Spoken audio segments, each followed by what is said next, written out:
better see every damn ounce of it at Genesis. But I walk out as champ.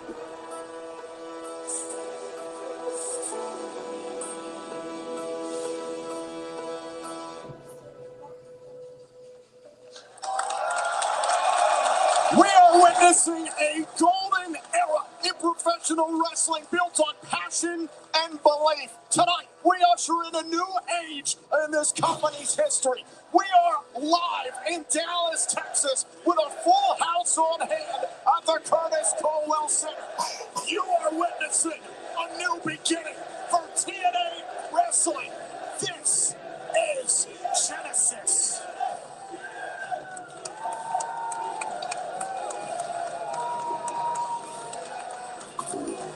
And we start this whole night off with the X Division, the signature division of TNA Wrestling. Following contest is scheduled for one fall, and it's for the TNA X Division Championship. Introducing first the challenger, weighing in at 205 pounds, representing the ACC, the inevitable Ace Austin. First off, it's a pleasure to welcome Mackenzie Mitchell back to TNA, the ring announcer for tonight at Genesis. But this is as personal as it gets for Ace Austin competing tonight. There's no doubt about it. Ace Austin in a weird wrestling for two, if you might say. Of course, the love of Chris Bay, his best friend and tag team partner, always on his mind. But Ace Austin out here on his own, once again forging his own path. Lisa Drama came back to Ray Well. I'm Tom Hannafin. Welcome to Genesis. I know. Oh, wait. NXT on today? I don't think it ain't. NXT is NXT and TNA. It's a TNA pay-per-view. TNA pay-per-view, yeah, I was going to say. It's just, I don't get why they advertise it as TNA, NXT, if NXT don't have no matches. Like, they gonna have an appearance, but they ain't gonna have no matches. The shit's stupid.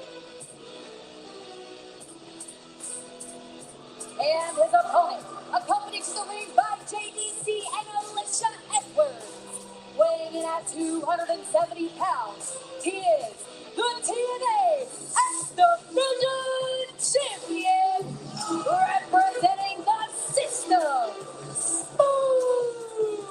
As we've learned over the last few weeks, Moose promised he would unveil a brand new X Division Championship belt fit for the face of the franchise. You can see what Moose has paid for rechristening the X Division Championship. Right now, let's take a look at the X Factors before this title bout. As we mentioned, Ace Austin is fighting with a heavy heart on the that's not right now. What's the first match? What's their name?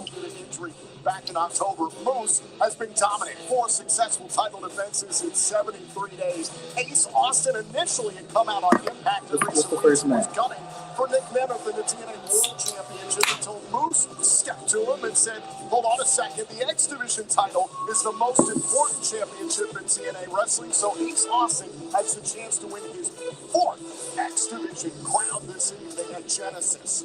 Ace Austin, still so early in his career, early in his trajectory, but is one of the more decorated wrestlers on the TNA roster. But he is in there with a bona fide blue chip athlete. We're going to closer look at the brand new X Division Championship belt that Moose had commissioned himself. As you can see, the changes somewhere. Oh, running out of the gates. Austin is all over Moose. That title is more all about gold. True and pure gold, which is what Moose has always been about. But Ace Austin here, starting hot and heavy. This is a great choice here by Ace Austin. Knows he's got to push the pace. Moose, every one of his defenses ended in an average of 6 minutes and 18 seconds. You've got to jump on the big man early. And we've always talked about it's not about weight limits, it's about no limits. But Moose has shown that size does freaking matter. Ace Austin trying to combat all of that right here and quickly. Moose over the top. Oh! The X Division came into existence at the beginning of TNA Wrestling back in 2002. A chance to give an opportunity to wrestlers from all different walks, all different backgrounds and skill sets. That's where Ace Austin has thrived, a 3-time X Division champion. And now dealing with a 255-pounder Moose.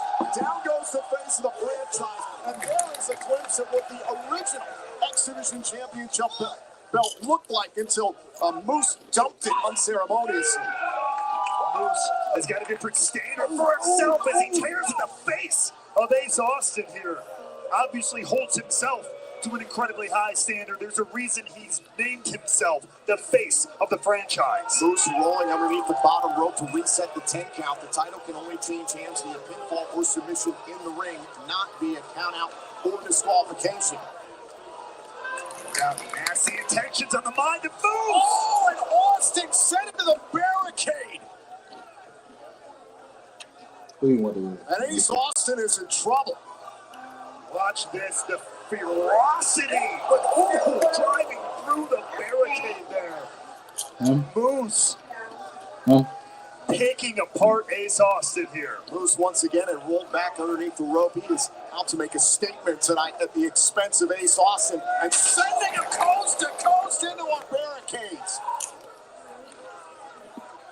And just like that, you talked about how fast Moose has finished these matches off. It could be over here, Tom. Just roll him back in the ring, get it done. Moose has claimed already that he is the greatest X Division champion of all time. Took the championship from Speedball Mike Bailey back in November on Impact. Looks like Moose not done yet, looking to line up the inevitable one for an inevitable punishment of his own here. Chasing after Austin. Oh my God! And Moose went into the barricade. Austin avoided catastrophe. And not only that, Tom, back first into that barricade and then colliding with that concrete floor. No padding over there. Moose and Ace Austin putting it all on the line for the prestigious X Division Championship, made famous by the phenomenal AJ Styles, the Samoan submission machine, Samoa Joe, Frankie Kazarian, Chris Sabin of the Motor City Machine Guns, and of course the fallen angel, Christopher Daniels. Look at this though, Ace Austin even having a little bit of trouble just trying to move Moose around here. And this is what makes Moose such a dominant champion in the X Division. Shots right to the midsection here. Now Ace Austin trying to light up the champion.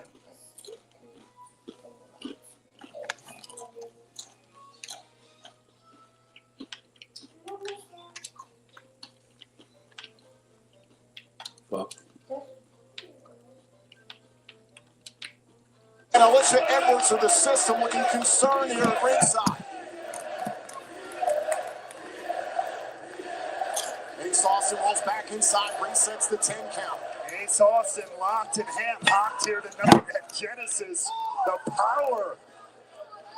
That just might lead him to that fourth X Division title. Now Austin trying to climb back inside. Moose is in trouble. Wait a minute, look at that bottom of your screen. JDC was looming there. It's not illegal to loom though. Oh, good Lord! Holy hell! Ace Austin choke slamming to the damn apron. Take another look at this. Caught out of the sky there and then bouncing off the hardest part of the ring.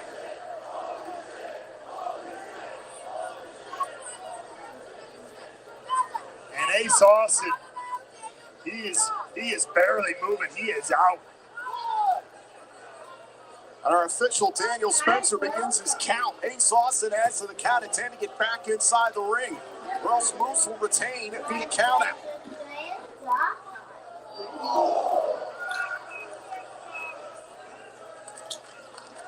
Now to 5 here, and Ace Austin has hardly moved.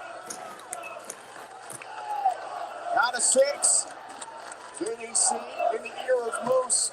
Count of 7. Ace Austin's got to hurry. It could be over. It could be over just like that, Tom. Could this be it for Moose? Count of 9. Count of 9. And just beats the 10 count. The match continues.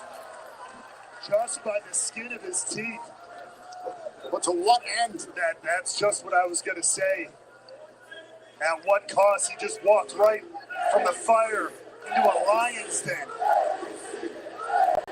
Moose Moose has been the example of a champion in TNA wrestling for nearly a decade, a two-time TNA world champion, spent nearly a decade prior to that as an offensive lineman in the National Football League, made his money, and he beat down a lot of people on the way, transitioned from pro sports to pro wrestling with ease. And showing his dominance here in every division here in TNA wrestling. It's something you and I have talked about with Ace Austin for the better part of the last 2 years. He's been a tag team competitor alongside Chris Bay, who was injured back in October at a TNA live event in Detroit. He has been recovering and rehabilitating in Detroit ever since. Ace Austin, outside of his opportunities to wrestle here for TNA and beyond his training, he spent every day by Chris Bay's bedside. When Moose brought up Chris Bay's name a few weeks ago on Impact, that set off Ace Austin.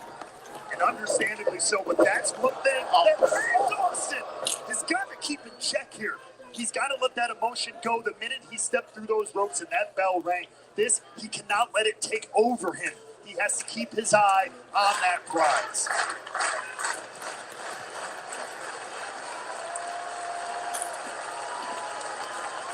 Tonight marks the highest paid pay-per-view attendance to kick off a year in the history of TNA wrestling. What a moment this is, live in Dallas, Texas at Genesis.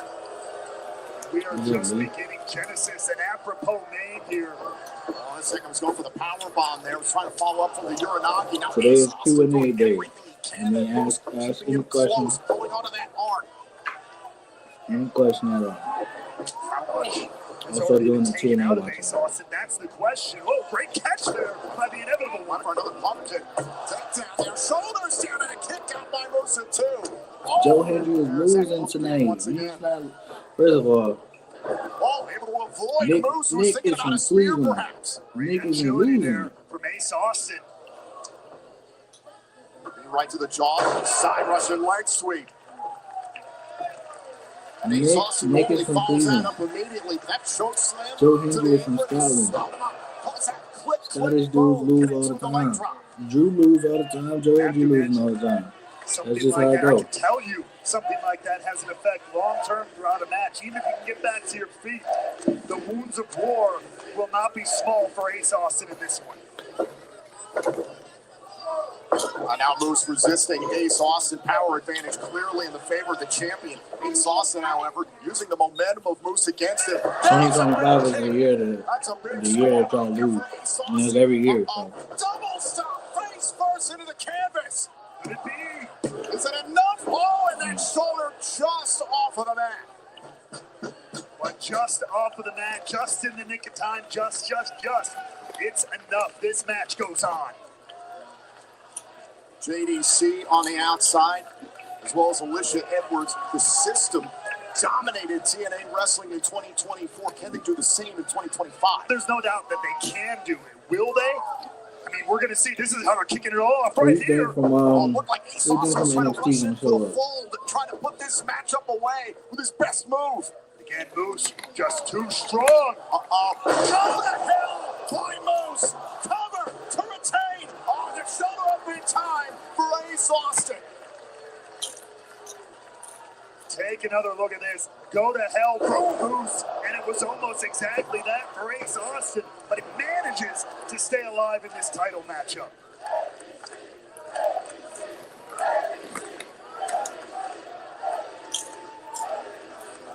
Chance of ABC. Chris Bay obviously on the minds of the TNA fans here in Dallas as well. Just like he is in the heart and mind of Ace Austin. Forearm shot there by Austin.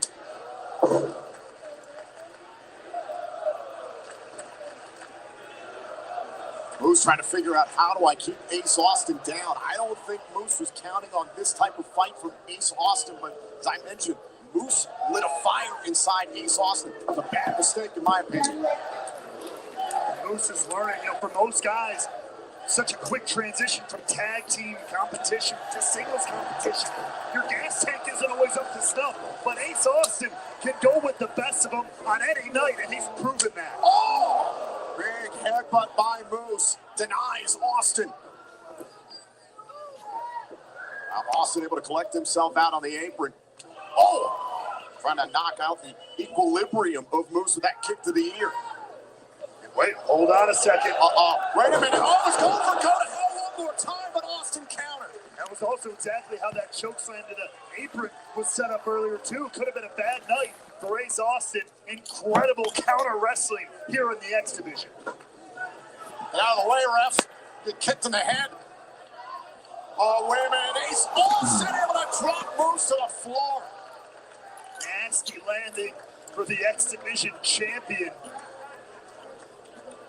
But as we always say, remember, the title can't change hands out there. I'll watch this one more time. Austin did an uppercut. Moose is trying to hold on for dear life to the rope to resist it, but it wasn't enough. Took a lot out of Ace Austin as well as JDC not making any friends here in Dallas, stirring up the crowd. JDC and Alicia Edwards trying to get Moose back up to his feet.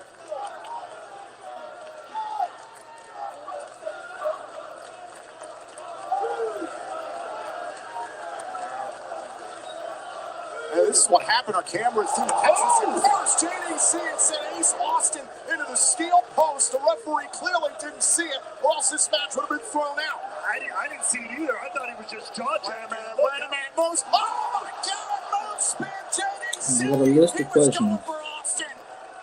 I'm gonna start with what Blizzcore asks, what is one wrestler that I think is overrated? But Austin's got to get Moose back inside the ring if he wants to win the championship. That could be a game changer, but now Moose is out. I'm gonna say Charlotte Flair is like number one on my list of overrated. Getting the enormous frame of Moose back inside the ropes, trying to capture his fourth X Division championship.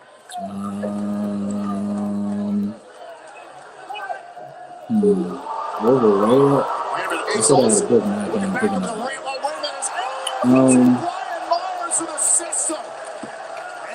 Charlotte. I think Becky's overrated. More interference by the I'm system. gonna say Edwards and Myers have to face Steve Macklin and Eric Young in tag team competition since 2020, I'll say Moose is overrated. Oh, they go to dude who used to be on Raw every day in the crowd. Blue shirt, red hat dude in the crowd. I ain't seen him in forever. Overrated. Hogan probably might be number one. Moose's illustrious career that can say they kicked Undertaker, out of the spear. overrated. And now look at Moose. I just leave it there. I can't make it enough. I'll do it. I'll pop up. Austin continues to fight back up to his feet, trying to avoid a second spear. Shoulders down and a kick out by Moose. How is Ace Austin still moving here? Right for Uranagi. Austin moving on to my thoughts on Hiroshi Tanahashi's retirement. Digging down deeper than maybe he ever has before. I think he came out of nowhere. Okay, so I already know he got the bad knees. He can't go like I used to. I ain't mad at it. It caught me off guard.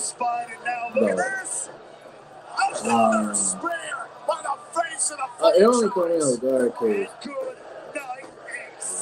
because Moose won. The one you put in.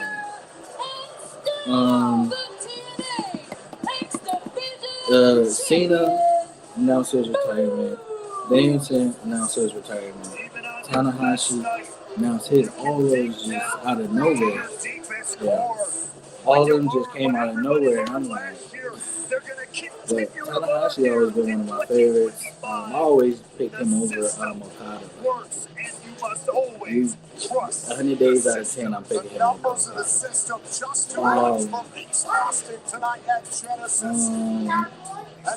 Tanahashi been one of my favorites. I hated that he was always the icy mid-card guy after a while. I get he up there in age, but making him the mid-card guy while Okada was like the number one guy. I don't even say that. I hate it. What is that? It's coming out. Edwards and Brian Myers tonight at Genesis. Steve Macklin So they and just gonna Eric start the Young match right dropping here? the system. System was surrounding Ace Austin there. Macklin They're and just Young gonna here, start the though, match like this. making the save. Yeah, Tanahashi one of the GOATs. Oh, wait. Kind of pissed he retiring, but he got bad knees, so fuck it. I'd rather him retire now than he have one of the worst matches ever.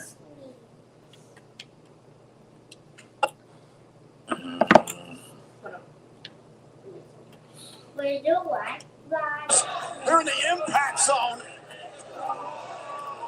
You can see our referee, Paige Rizzabali, is inside the ring trying to ready it for tag team action. Meanwhile, there's chaos on the outside. No, Chris had a question. The action cannot be contained here in the impact zone. System might have brought that upon themselves. Ball throws Steve Macklin tied up with Eddie Edwards. And right now, Brian Myers. Okay, trying Chris to run had Eric what is Young my top and 10 Japanese wrestlers of all time.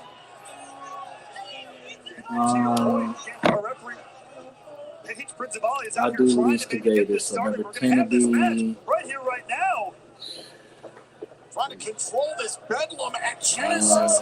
Eric Young no, is I'm all not over even gonna do Brian no order. Myers and Macklin on top of Edwards. You got Misawa, Hibashi, Wait. Marufuji, Pass. Macklin and Young Kenta, put him down the system.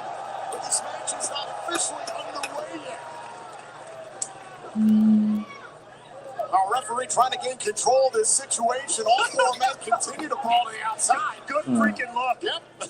When you got the world-class maniac and Steve Macklin out there, let alone everything we know the system's capable of. This is chaos incarnate.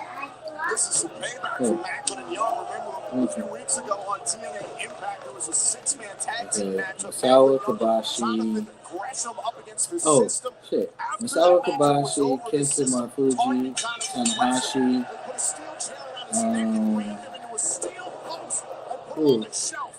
The match is officially underway now, and Macklin can go to work. Brazilian knee to I Myers. feel like it's like, oh, Jushin Thunder Liger. I don't even know how that just didn't To come close out. out That's like one of my 2024, goals. and he intends to start Jushin. live here in 2025 the same way.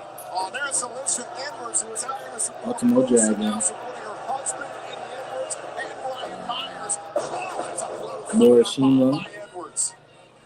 Ride or die for a reason, Two baby. more. As I'm we gonna were mentioning, the say, match between I'm gonna Moose go and Ace with Austin for the X Division Championship. The system formed last year this same Kaito month Kiyomiya at Hard to Kill in Las Vegas and began to and run roughshod over TNA Wrestling, capturing championship Can you after think of the last championship. They've one? been compared to factions of the past here in TNA Wrestling, the likes of I'm gonna go Immortal and the main event with, Mafia. Now look at this, Alicia I'll Edwards go with the going Great after Muta. Matt, but the referee didn't see it. And that woman right Now, there I is such a think key Chris reason why the also system has been asked so me successful. Whether you like it or Joshi not, she and all the members of So the I'll system give my work like top a 10 well-oiled Joshi. machine to get the success that they've had. And now Macklin, a former TNA World Champion, bulletproof Steve Macklin, catches a thumb to the eye from the former two-time TNA World Champion, Eddie Edwards. Okay, so Everybody in this match, Manami Toyota's multi-time number one. champion, various promotions all over the world. That's Stacked. only one that's gonna be And the order. kick out there She's by number Macklin. one. Brian Myers, Aja most Kong, professional wrestler, tag team gold here in TNA Asuka. Wrestling and in WWE on his resume. Julia, Now slowing the pace down here. Ryoku Shida, We've already seen Moose Bull retain his Nakano, X Division title.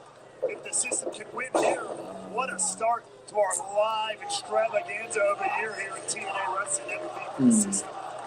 oh Maki Ito. I don't know how Transfer that line here in is. Dallas. Macklin is down right now. We know that Myers and Edwards want to get back into the TNA World Tag Team title picture. They are two-time tag champs in this company. Of course, later on tonight, we'll see the Hardys defend the TNA World Tag Team titles against the Rascals. This could perhaps go a long way in revealing the future of the Tag Team Championship.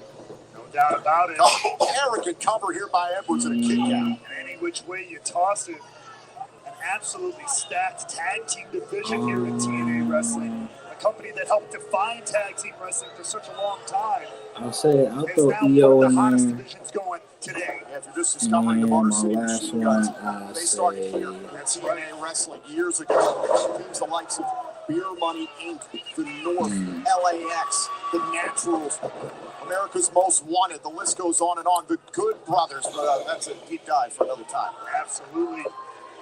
do I just I'll go Kyrie. Of TNA Wrestling has some of the best, and we're continuing that. Aerogenesis. Big suplex there by Myers. Here's the cover and the kick out. Macklin and Young, they've just been trying to get themselves organized. I mentioned Jonathan Gresham going down. Gresham Okay, Ian asks, who are the 3 current active wrestlers you think are underappreciated and deserve a push?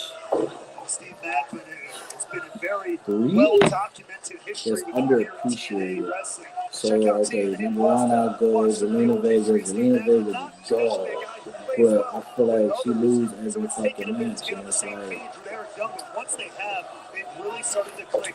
she a dog, and then the thing is, she be losing the wrestlers that she wrestle better than. Now Macklin. Like, Oh! whatever. Finding Edwards. Nice first eliminate. And both men go down.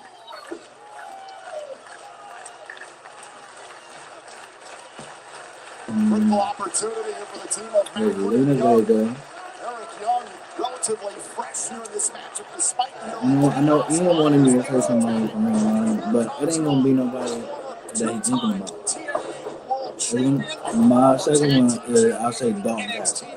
Dalton Castle is a former, I think he held every title, except for the third title. Former world champion. He was I don't think he was a tag champ, but he was a trio champ, 6-man champ. Is timeless. But yeah, I've always been a Dalton Castle fan, and the fact that he's not even in the world, I don't even think he's in a title picture. And now Eric Young, Like, dude has been with Ring of Honor for like a long time, so like, why not keep like okay, so you got Dustin Rhodes as a 2-time champion. He holds 2 titles. Dalton Castle really can't hold one. I get it, he don't have the boys no more, but Dalton Castle don't need the boys to be successful. He don't. He don't need that. The system shine. Teamwork, making the dream work. Double underhook there. Great job. Now the cover and a kick out by Young. Take another look at this. Beautiful tag team work here. Dumping Eric Young. Not quite enough to put the match away for the system yet. Oh, I didn't even do the last one. And now Third Brian one, I'll Myers say measuring Eric Young. Trying to say anything about a spare, perhaps. third one I'll say, okay, so I say Zelina Vega, I said Dalton Castle. And I will say, I'll do an AEW. So I did Ring of Honor. Tag made by Macklin. AEW, I would say. Brian Myers set up here. On Alicia Edwards, it's in the damn ring. I would say Private Party. They tag champions now, but the ring hasn't done anything. They ain't really face nobody. I mean, they gonna beat the Hurt Syndicate. They gonna beat them, but like, other than that, unless they reign gets better over time. Because I said it on the pod. I said whoever beats the Hurt Syndicate, For Macklin and Young. you can only go up from there.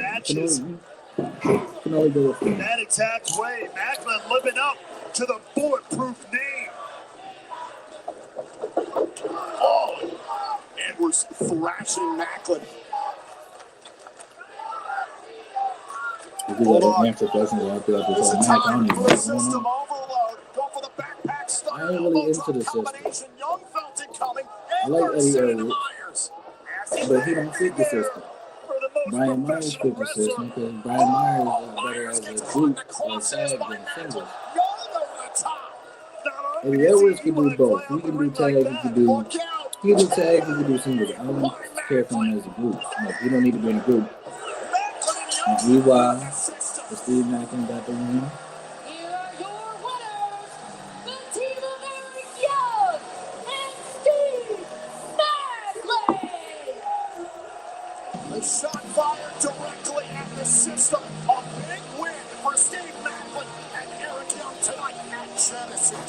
doubt about that. Here's how it all went down. The KIA, dead center of the ring, gets it done for Macklin and Young here at Genesis. What does the future hold for Macklin and Young here in TNA Wrestling? So much opportunity ahead here in 2025. No doubt about that. These boys for sure on the same page. We can see that in living color. As we mentioned, this is a new beginning for all of us here in TNA Wrestling in 2025. The world is watching tonight here in Dallas, Texas. We are live in pay-per-view on TNA Plus as well around the world. And with that, we'd like to welcome our French commentary team, Marc Blondie and Handsome JF. Ben oui, on est très heureux d'être ici à Dallas, au Texas, pour toute la francophonie. Marc Blondin à côté de Handsome JF. Quel genre de soirée tu t'attends, mon cher ami?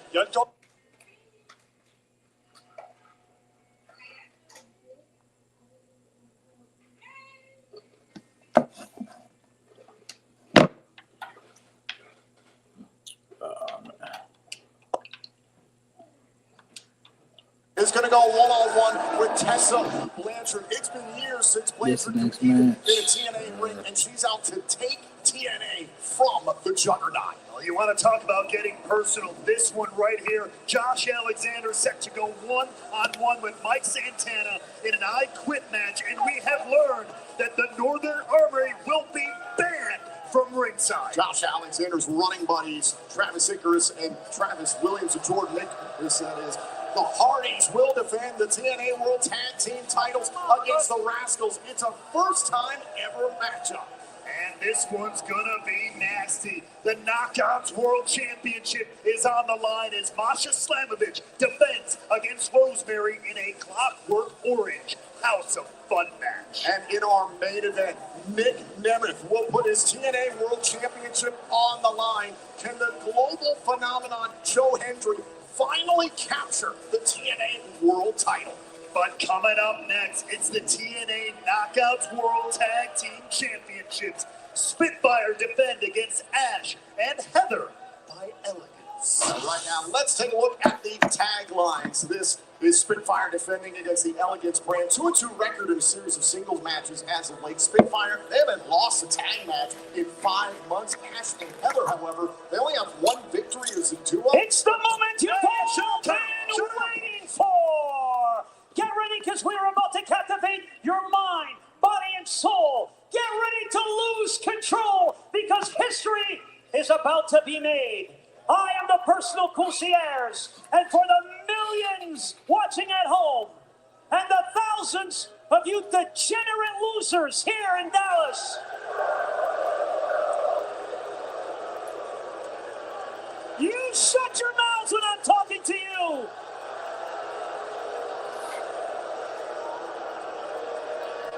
The House of Elegance proudly brings to you its soon-to-be TNA Knockouts Tag Team Champions of the World, the Dream Team, Heather and Ash, by Elegance.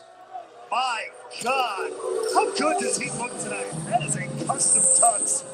And we are about to see a custom-made team of Elegance beyond reproach time. Oh, look at this. Oh, beautiful. Look at this. Deep in the... This is America's team right here, baby. These two, America's team, about to be Knockout Tag Team Champions. Arguably the most irrelevant team in the NFC East, but Ash and Heather by Elegance donning Dallas Cowboy cheerleader attire tonight. They launched a pre-launch championship celebration this past Thursday night on Impact.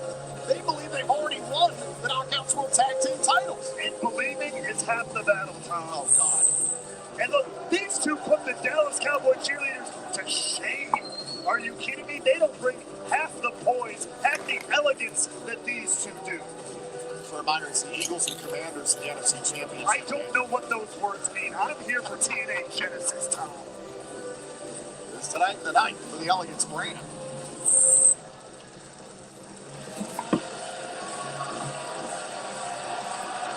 And their opponents, they are the TNA Knockouts World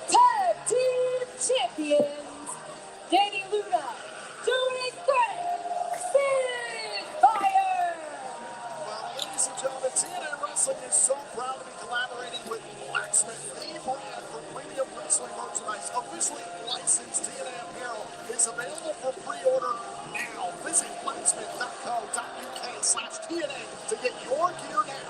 TNA and Blacksmith, forged by greatness. And Spitfire coming out here, bringing the energy up to 11. But do they have what it takes to really shut down the Elegance brand here tonight? I don't know. The times they are a-changing here, Tom, and I think the titles, those titles, might be a-changing too. The Knockouts World Tag Team titles, much like the TNA Knockouts World Championship, have been a representation of opportunity in women's wrestling over the years. And now this is a chance for these two teams to show what they're all about this evening at Genesis. Time out.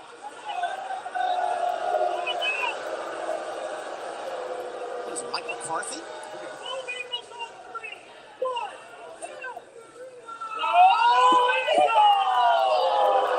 I'm okay with that. That's really, yes. I still hate the personal concierge. Oh, wait a minute.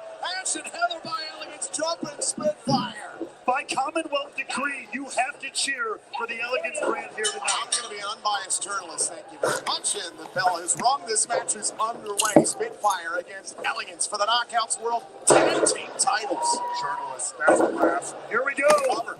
And a kick out there by Ash by Elegance very early on. Only one of us is a journalism degree. I think you went tap dancing degree or something.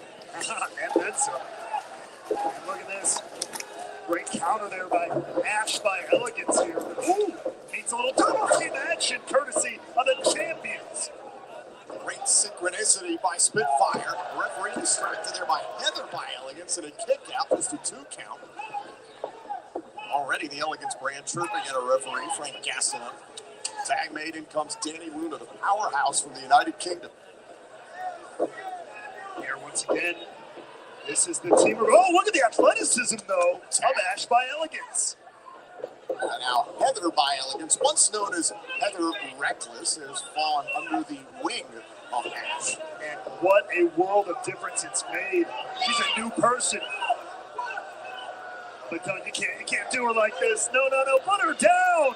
Stalling suplex. Put her down. Johnny threatened Danny Luna. On a deep squat on this one. You got to get a workout in at some point. Oh, come on. Oh. Down goes Heather, retaining the tag titles and the kick out. Getting some much needed breathing room. Good move by Heather by Elegance. Make this match on your time. That is a huge key to victory. Do not let your opponent dictate the pace. And the personal concierge is up on the apron here, yelling at our official and Jody Threat, distracting the referee. Oh, what? Jody Threat is literally a wild jump. Oh, wait a minute. Looks like Danny Luna might have slipped on that attempted dive there. Stop it. And look at this. Ash kicked Luna. Look at that athleticism. Did you see that high kick? And now Luna tossed back inside. The setup there by Ash. Laying a trap for Danny Luna. Now look at this. Beauty and viciousness, relentlessness. No longer recklessness from Heather by Elegance. What is the Elegance brand anyway? You have to really explain what it is. Oh, a drop kick off the interference by Ash. That's like trying to understand God, Tom. Oh, wait a minute. Look at this! On a double team here by Ash and Heather by Elegance. Beautifully done. Is it just a matter of time before the Elegance brand is draped in gold? The referee sees the tag. Ash is legal.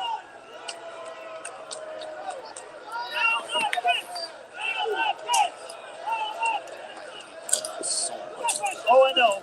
You make it very clear. Cover trying to win the tag titles in a kick out. Fantastic, unbiased journalist that you are. Cover, kick out. We're getting closer and closer. Every one of those kickouts, every one of those covers. I will say this and be unbiased. As I mentioned in the tagline, Ash and Heather by Elegance only have one victory as a duo. They've only competed once as a duo. That was in the Countdown to Bound for Glory back in October. They defeated Zaya Brookside and NXT's Brinley Reese. That limited experience and that limited tape for Spitfire to study, it has to be some sort of advantage for the Elegance brand. These are the antics they pull. Really good point there, and it's paying off here. I mean, how do you prepare for this? Because it's essentially 3 versus 2. You're walking in blind. Cover another kick out by Luna. In many ways, to your point, you're right, Tom. Kind of walking in blind here with Heather and Ash by Elegance, yes.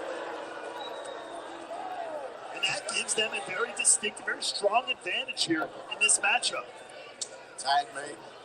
To the opposite point, yeah, there is hours and hours of tape on Spitfire.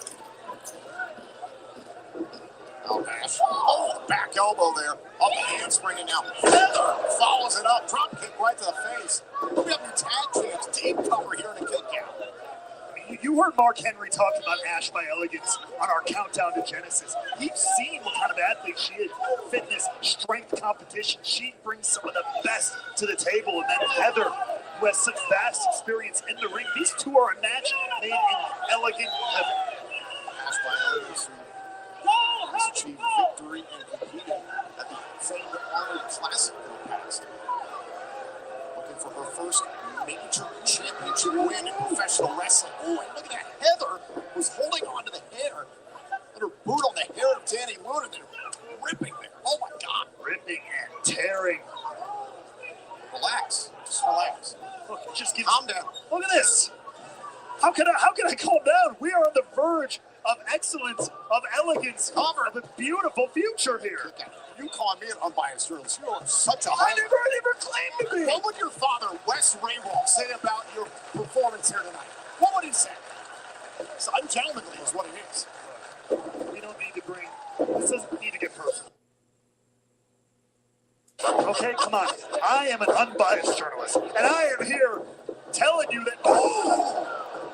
Well, I was going to tell you that we were going to see new tag champs, but Danny Luna found a hell of an opening to maybe turn this matchup around. And now Luna trying to get to Jody Threat. And a tag made. Heather by Elegance to meet Jody Threat, the wild child from Toronto. You're going to find out real quickly why she's the wild child. Certainly changing the pace of this one. Fighting 2-on-1 here is Jody Threat. We saw here in TNA Wrestling for the bulk of 2024. Lars Fredrickson, the icon from the band Rancid, mentoring Threat and Luna, has known Jody Threat for decades. The two have been friends, and Lars Fredrickson trying to improve the interpersonal bond between Threat and Luna last year. I mean, hey, it led them to tag team gold. So it was incredibly effective. Could this be a enough? driver trying to retain? Oh, and the Meteora from Ash. Great timing there from Ash. And now Luna dumped to the outside. Now Luna taking Ash with her. Big right hand. Ash by Elegance, who headlined Slammiversary this past summer, competed against Jordan Grace then for the Knockouts World Championship, and a tag's been made by Ash. Now to meet Jody Threat here. Can the Elegance brand turn this around again? Backstabber, set up by Ash. Oh, and a double shot right to the gut.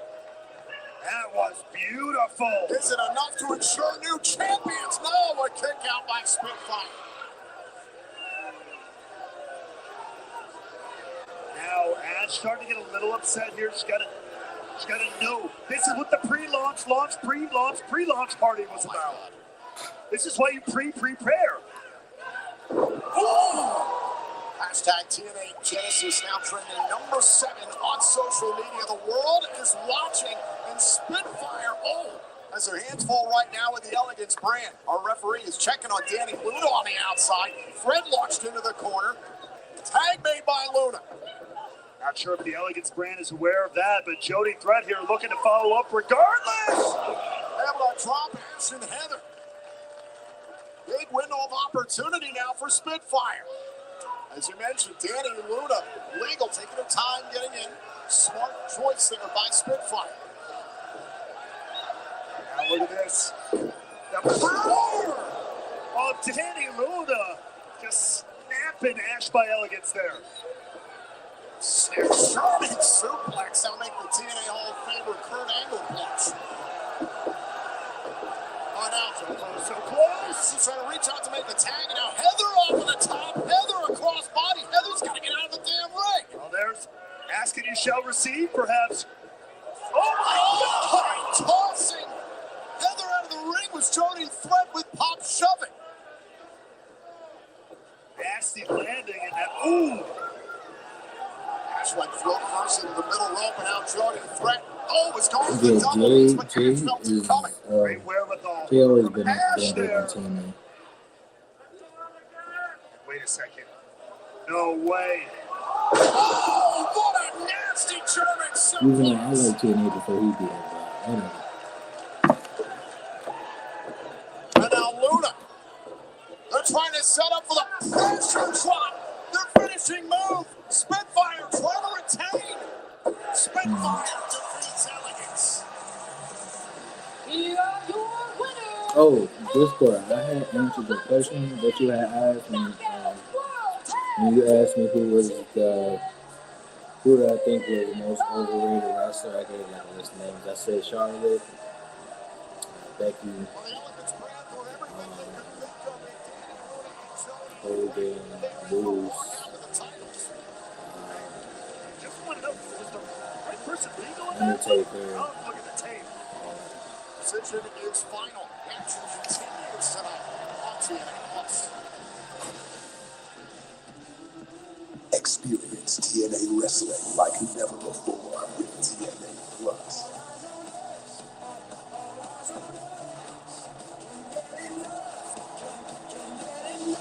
Relive the moments that inspired a generation. Plus, monthly premium live events. Plus, exclusive monthly content. TNA Plus. You haven't seen anything until you've seen everything. Plan starting at just $9.99 per month. Slater is going up top. He's got Kazarian down. He's thinking about the Swanton 450. You've got to see this to believe it. Kazarian, eyes off the prize. Kazarian got the knees up. Handful of tights. Kazarian's pinned Slater. Here is your winner, Frankie Kazarian.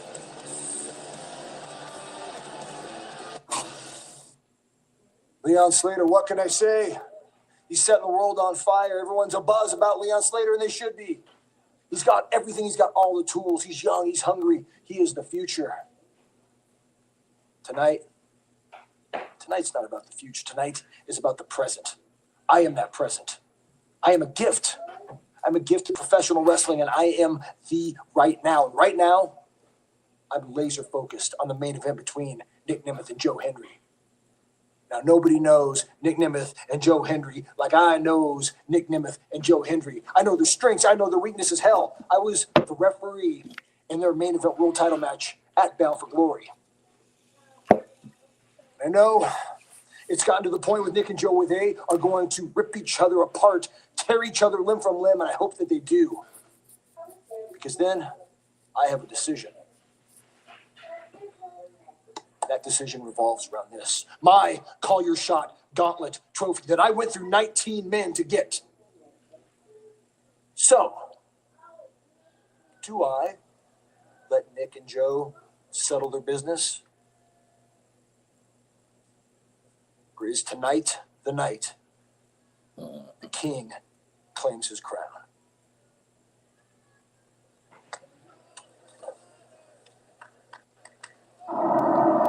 Frankie Kazarian has put a bullseye on the TNA World Title match for later on tonight. Well, right now, in a matter of moments, it's a battle for the soul of TNA wrestling. This all ignited at Final Resolution between Jordan Grace and Tessa Blanchard.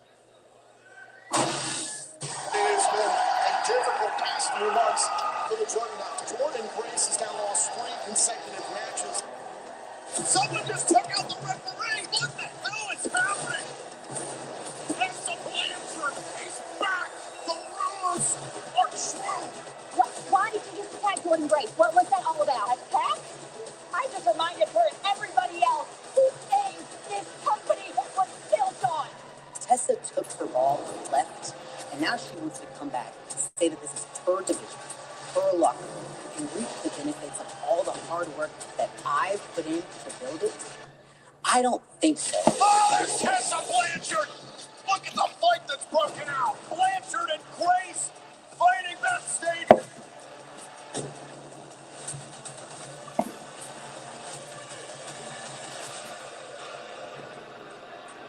Tessa, if you want to fight, let's fight. I'll be in the ring. Meet me there. There's Tessa Blanchard trying to attack Jordan Grace! Grace returning fire! Jordan Grace tossing Blanchard!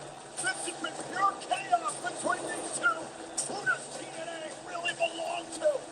Tessa Blanchard or Jordan Grace?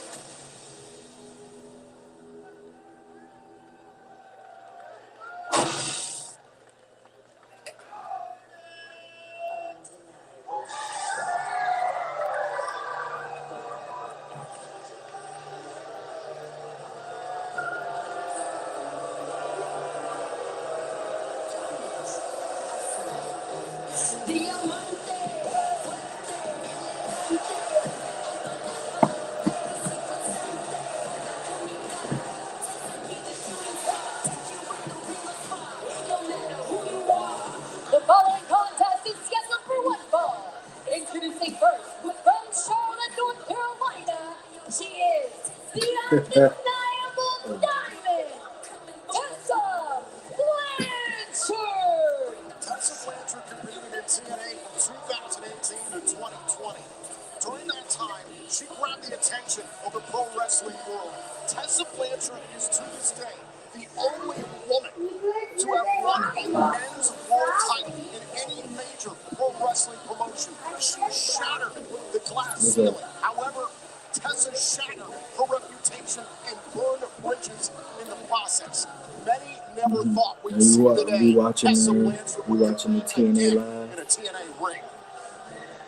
That'll teach you to We say watching the never. TNA/NXT, which I don't even know what they advertise it as TNA NXT, and I didn't even know that name NXT advertised on the show.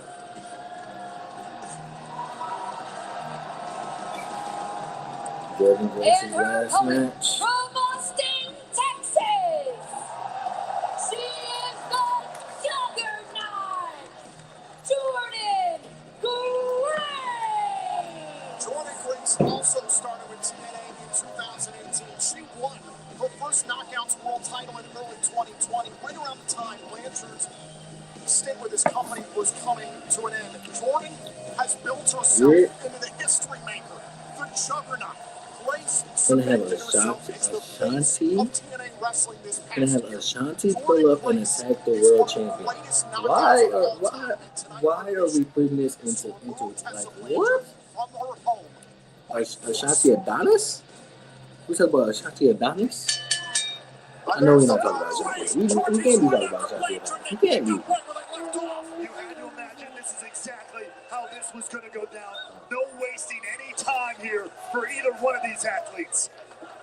That's The it, referee Ashanti. trying to control Jordan Grace, who's all fired up, and you can understand why. When you have Tessa Blanchard return to this company after years away, to say that this company belongs to her. Okay, now that you say that, okay, I get it. Because it ain't like they're gonna send out Kate Williams or Velvet Oba. But yeah. Q&A day. Ask any questions I want. I answer any questions. I didn't answer a few earlier. But Second of this matchup. yeah, ask as many questions as I want, especially during this There's match. got to be a part of Jordan Grace Fuck that Tessa wants to Blanchard. hurt Tessa Blanchard, not just Ask win any this question I match. want. Here's the thing, this thing has gotten so personal so fast with these Listen to the crowd. You hear the crowd? and so damn nasty.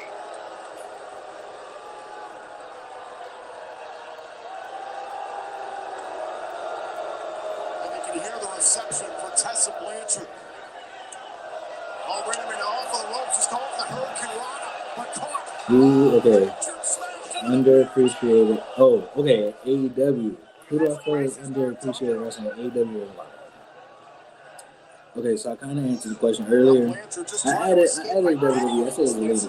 the double stop. Says Lena Vega, but I'll go AEW. I'll say Private Party. Private Party is up there for me. Because they it's like they gave him the title. They gave him, okay, so like, I've been saying this about what Triple H do. When somebody's over and the crowd wants them, like a LA Knight or Jey Uso, when he was like, here, damn, here, have your match. Here, this is what y'all want. I give y'all the match that y'all want. I think that's what Tony Khan did. It was like, okay, I want them to win the title. Here, take the titles. Go. You want the titles? Take the titles. But he ain't doing nothing with it. So I say Private Party. On the Ring of Honor side, there's a few I can think of, but my number one is Dalton Castle. Dalton Castle should be in the main event picture. He should be in the world title picture, but he's not. I don't know why he's not, but he should be. He's a former world champion. He's a former six-band champion. I think he's a former television champion as well. He's been held on almost every title except for the fucking tag and pure. So Dalton Castle is one of those ones for me.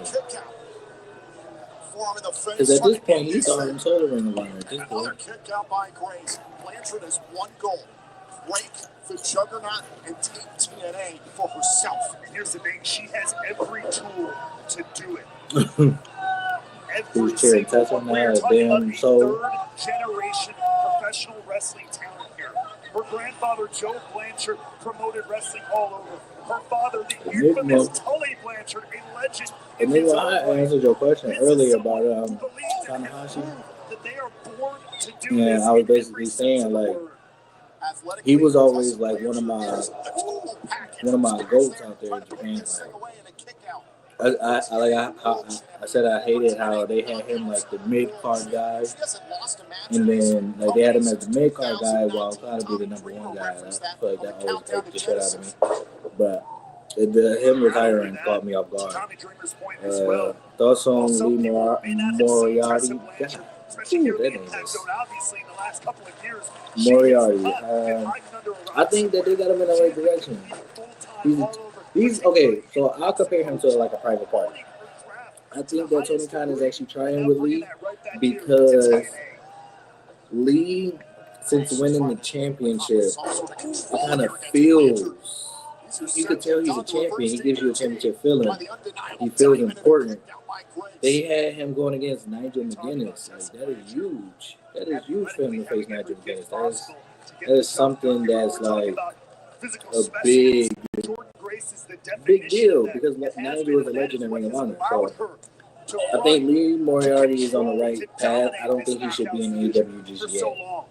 Because I don't want to be one of them ones that always say it, but I think he might get lost in the shuffle. Just because you got like Swerve, Ricochet, like even in the mid card scene, it's kind of like overstacked. So I say let it cool down and wait for like the mid card guys to go up to the main event scene, to the world title scene.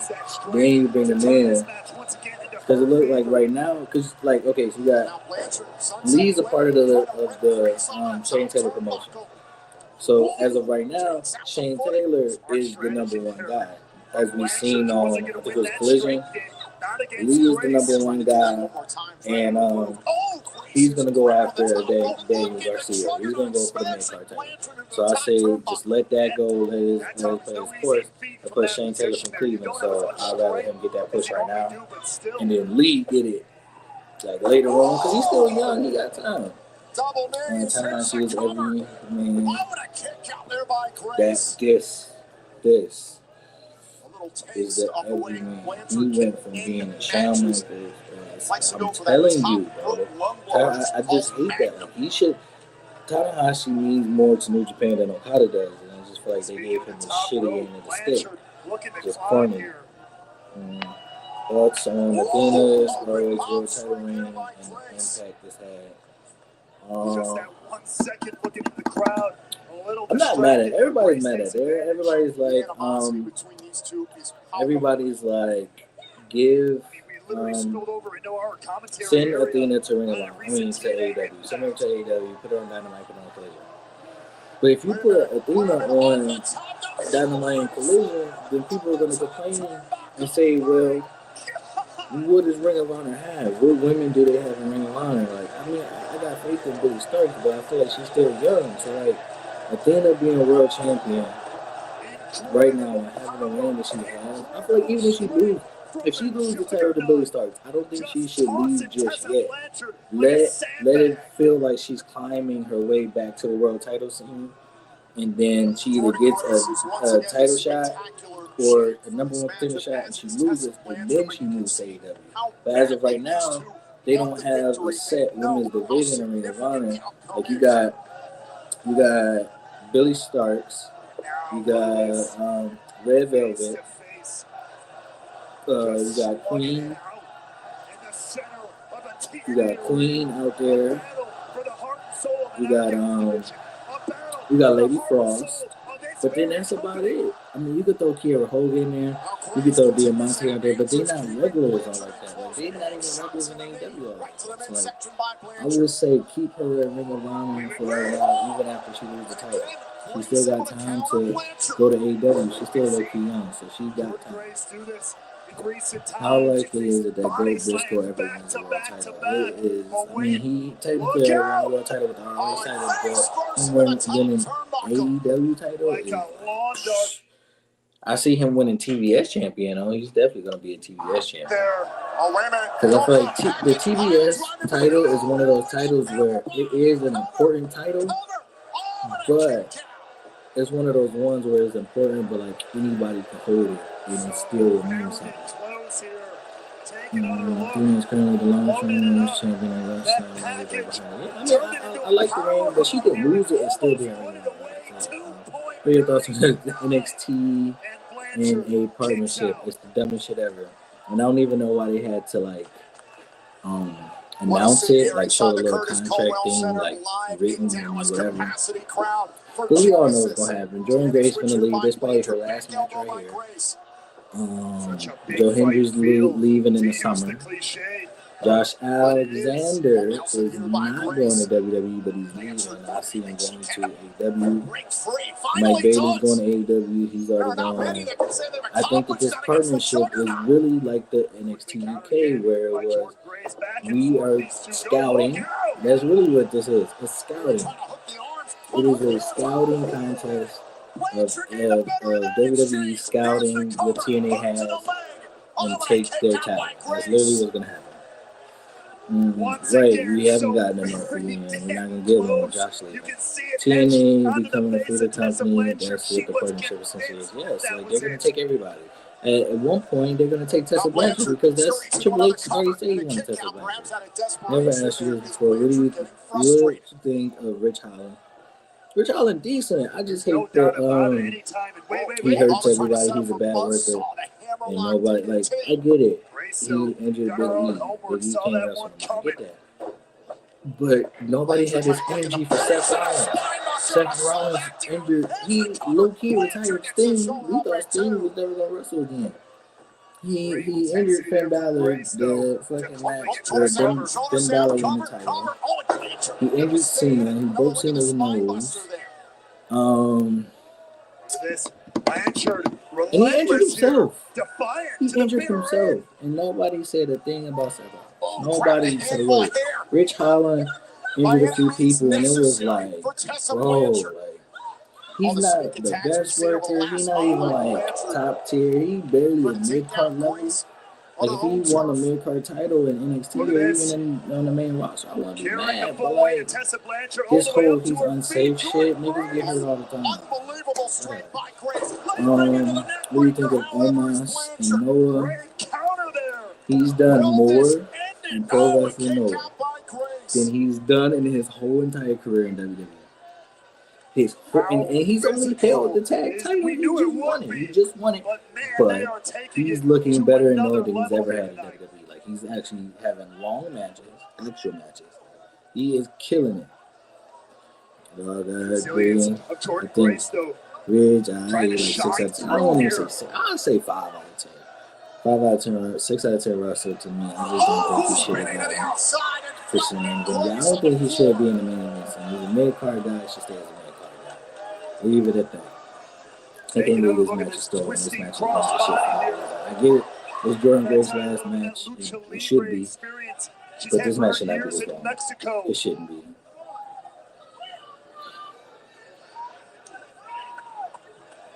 Once again, the What's a subtle match stepping you on the want to hand of see grace. It's the second time in this in the match. Tanahashi Control retirement? her opponent. Again, the veteran. Okay, so I'll do one. Okay, so like how you said, Shinsuke and Tanahashi. I'll do real possibility, and then I'll do a fantasy. So real possibility of what I want to see on this tour is Tanahashi versus. Holy God! You know what? Seeing how the relationship is when it comes to retirement in Japan and how all the companies out there come together, I would love to see Tanahashi versus Kaito Kiyomiya or Shinsuke. I mean, I keep saying Shinsuke. Tanahashi versus Naomichi Marufuji. I can't think of. I know a lot of times they team or they face each other in multi-man matches, but I think that them two one-on-one is like the legend versus legend. Noah's great versus New Japan's great. I feel like those two should have a match before Tanahashi retires. Now, fantasy. I'll give 3 fantasies because I think I can think of a lot. Okay, so Tanahashi versus Cena this year is my dream match, preferably. Honestly, I didn't know that match would be 10 cans of gas. Cena can't go no more. Tanahashi can't go. Tanahashi cannot take anything that Cena would give him. Like, at least if he's working with like a younger talent or more active talent, they can carry the match. Nobody's gonna be able to carry this match. But if we was doing a fantasy book, and I'll do Tanahashi versus back and forth again. The counters, everybody. Blanchard having Tanahashi versus Gable, because I think Gable can give Tanahashi a match. Michael Moore and Tanahashi. Never said it. I think it's because, like, okay, so as I'm reading the comments, Enigma has Shinsuke's name first, and then I just keep reading Shinsuke's name instead of saying Tanahashi. But, okay, so fantasy, I thought this was going to be easy. Fantasy, I say Tanahashi versus Chad Gable. I think Chad Gable pulls him out. Tanahashi versus... Ooh, Tanahashi and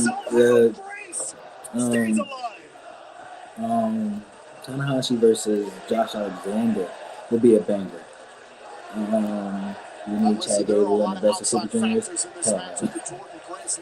Ian knows the phrase. We know the phrase.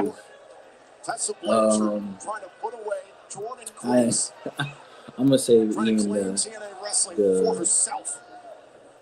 the dignity. I'm not gonna trash Gable, but Tanahashi versus Ilya. Ilya would kill Tanahashi. I don't want to see that. Tanahashi, I would like to see Tanahashi versus I said Josh Alexander. You know what? I'm gonna throw a curveball. I'm gonna throw an indie dude in there.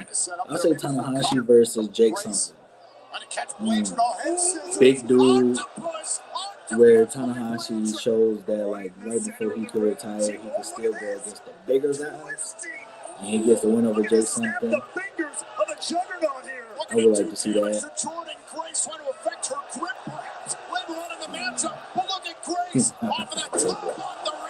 Gable. Jake something underrated. Yeah, Jake something is hot. The thing is, I'm a big DPW guy. Cause y'all know I'm big on Deadlock. Take another look at this. I like Deadlock. DPW. So this match is long as fuck. Undeniable indeed. It stays alive in this one. These two are dropping the house. Jake something been killing it this last like year or two. Trying to corral Tessa Blanchard. Went for that spinning back fist. So like guys like him, Starboy Charlie, Leon Slater, Calvin Takeman, dude is dog. Kevin Blackwood, that boy's nice. Hell, I'll throw any of them against Tanahashi. It'll be a good match. The Workhorsemen, they've been killing it in BPW. I think the Hardys are tag champions currently in BPW. Is it going to take to put this one And I know a away lot to of win it? them are. The toughest, the I don't want to say a lot, but most of them are in it's West wrestling Coast proven Pro, exactly the why they are living company up to that moniker. that Chris Hero, the wrestling you see him right And now here. Chris Tessa Hero Blanchard is going to usually the like top produces rope. for and stuff. So She's been known to go up top hopefully here in this the match is ended in soon. matches.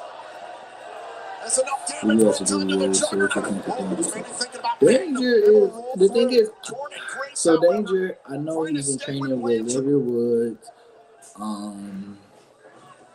I don't know why his name isn't coming to mind. I want to say he was training with Sean Spears. I want to say too, and Tyler Breeze, and all them. I know he really been putting the work in. Like he really wanted to be a wrestler. He wanted to live his dream. So like Another cover, and another yeah, Kid Danger is he. This is year. Bro. One more time, I've not been watching enough to the get takeover it stuff done. and then use Chris to I talked about the frustration moments ago for Tessa Blanchard. It's obvious Jordan Grace is extremely frustrated at this point in the bout. I mean, Both opponents it is like that. It's just trying to figure out I what it's wouldn't gonna say take that they to didn't put use it him to away. his Shoulders fullest, but I down, would shoulders say down, and a that kick out. they didn't know how far they could go. Comparing from 2023 to Grace, 2025, look at the start on strength. David Up Finley, went Blanchard, BC escaped into leadership. the opposite corner, back elbow. Okay, so I'll say the first 2 years was great. No, I'll say the first year was great for David because David put Bullet Club first. He made sure that everybody had a title, or was in the title picture. If they didn't have a title, they at least had a title match in some capacity. And he's been champion since he beat Nick Nemeth. He just lost the title. Whatever. I think his reign is underrated because people are like, he's not Jay White. But it's like he's not supposed to be Jay White. And I think that's the problem of why people don't care, is because people want to see him be Jay White. I don't know if it's because he kind of looks similar to Jay White or what, but they want him to be like that, and they're comparing that leadership, but it's two different Bullet Club eras, it's two different leader eras. I think David Finley has done great. I think what's kind of killed his momentum is not saying that Gabe Kidd necessarily outshined him, but Gabe Kidd was the loudest. He was the loudest in the Bullet Club. He made sure that everybody saw it, and that's not a knock to Gabe Kidd because he deserved it, but I think that's the issue was persistence, if nothing else. The comparison from David Finley and Jay White, and the fact that Gabe Kidd was just louder than everybody else in the Bullet Club. Face first into the exposed buckle goes Hero and Grace. Elliott, I got Hero all day. You put Hero against anybody, I'm picking Hero, except for probably like Roger Stone. Finally, this match is over. Get checked off my TV. I didn't even hear that she was a racist, Chance. I didn't even hear that. I probably was talking over her. Why do you think people compare David to Jay White but not Zack Saber's name to Osprey? I think they don't compare the two because they faced off so much. We really didn't see, and like, the thing is, me personally, I compare the two because I know the history. They have history together, and they kind of have the same career path. So I'm like, okay, that's why I compare it to. I remember like WWE 2K, I think it was like 15 or 16, when I was doing my Universe mode then. I would always have Zack Sabre Jr. and Will Ospreay either team, or they would have like a series of matches every time. But with David Finley and Jay White, I think it might be the look. I think because they kind of have the similar look, and they're both Bullet Club leaders. So I guess that's why they get the comparison. But they're nothing alike. They're nothing alike whatsoever. every time the match ends and it blacks out, I honestly, I keep thinking that somebody's gonna come out. Let's go. Who do you think is the best in-ring wrestler of all time? No specific company. Bryan Danielson. Bryan Danielson is the greatest wrestler of all time. Bryan Danielson is the GOAT. There's nobody close. There is nobody close. Bryan Danielson is the GOAT. There's nobody I'm putting above Danielson. There's nobody I'm putting equal to Danielson. He is there by himself on a mountain, the highest mountain that you can think of, and nobody's coming close. Nobody's coming close whatsoever. Now it's time Danielson is for the me to GOAT. get back to the path of purpose. That's becoming the standard. How are you feeling about Mike Santana, though, Jack? How are you feeling about Mike Santana? Mike Santana, I think he's been killing it. I get why he left AEW. I get why he wanted to do his own path. I'm still hurt that him and Ortiz aren't close anymore and they're not cool anymore. But man, dude, I miss Proud and Powerful, LAX, whatever. When did you get into American wrestling and Japanese wrestling? Okay, so my parents were huge wrestling fans. My mom is still a huge wrestling fan. I think my dad is also. But my parents were both huge wrestling fans, and no matter whose house I was at, my mom's or my dad's, they always had wrestling on. They always made sure I watched wrestling. I had wrestling posters on my wall before, like I could even talk. I remember, like my mom got pictures, and my dad had like a Sting doll, like a big old. He had two Sting dolls. One was like a plush, and then one had like a plastic head. He was, and the craziest thing is, my mom was WWE and my dad was WCW. So like, I had my dad's old like WCW shirts. I would wear it as pajamas to bed. My brother had Goldberg and I had Scott Steiner. Like we had the shirts, so they was always into wrestling, and so that's how I got into American wrestling with them. Japanese wrestling, I kind of got into it like a lot later. I say like once I like graduated high school, kind of, because at the time all I knew was TNA and WWE. I knew there was other stuff out there. I just didn't know how to find it. So it wasn't the issue of me not wanting to watch it or didn't know it was out there. I knew it was out there. I just didn't know how to watch it. So then once I like just started searching, like, oh, how do I find this? How do I find that? Then I started watching New Japan. I was into New Japan first. This was like Kenny was there. Because I graduated in 2016, and that was when AJ debuted in WWE. So like I missed his era of the Bullet Club, which I just watched later on. But I started with New Japan, watched the whole Kenny and the Elite Bullet Club era. Great shit. I got into pro wrestling Noah. I'd say like probably 3 or 4 years ago, because I'm a big Kenta fan, especially since with him being in the Bullet Club. So I was looking at like old Kenta matches, and I seen Kenta versus Marufuji, and I know nothing about Marufuji at the time. And I just seen that, okay, so then they had on the website where I usually watch all my Japanese wrestling, they have a video of Kenta and Marufuji matches, like throughout their whole life. And I watched all of it, and instantly I'm like, oh, Noah is different from even the old New Japan stuff. So I was like, okay, let me get into Noah, but like I didn't know where to start. So I watched a whole bunch of Kenta matches, and then I started watching Marufuji, and then I watched all of the Marufuji stuff. So then I ended up becoming a big fan of him. Marufuji is one of my favorite wrestlers of all time.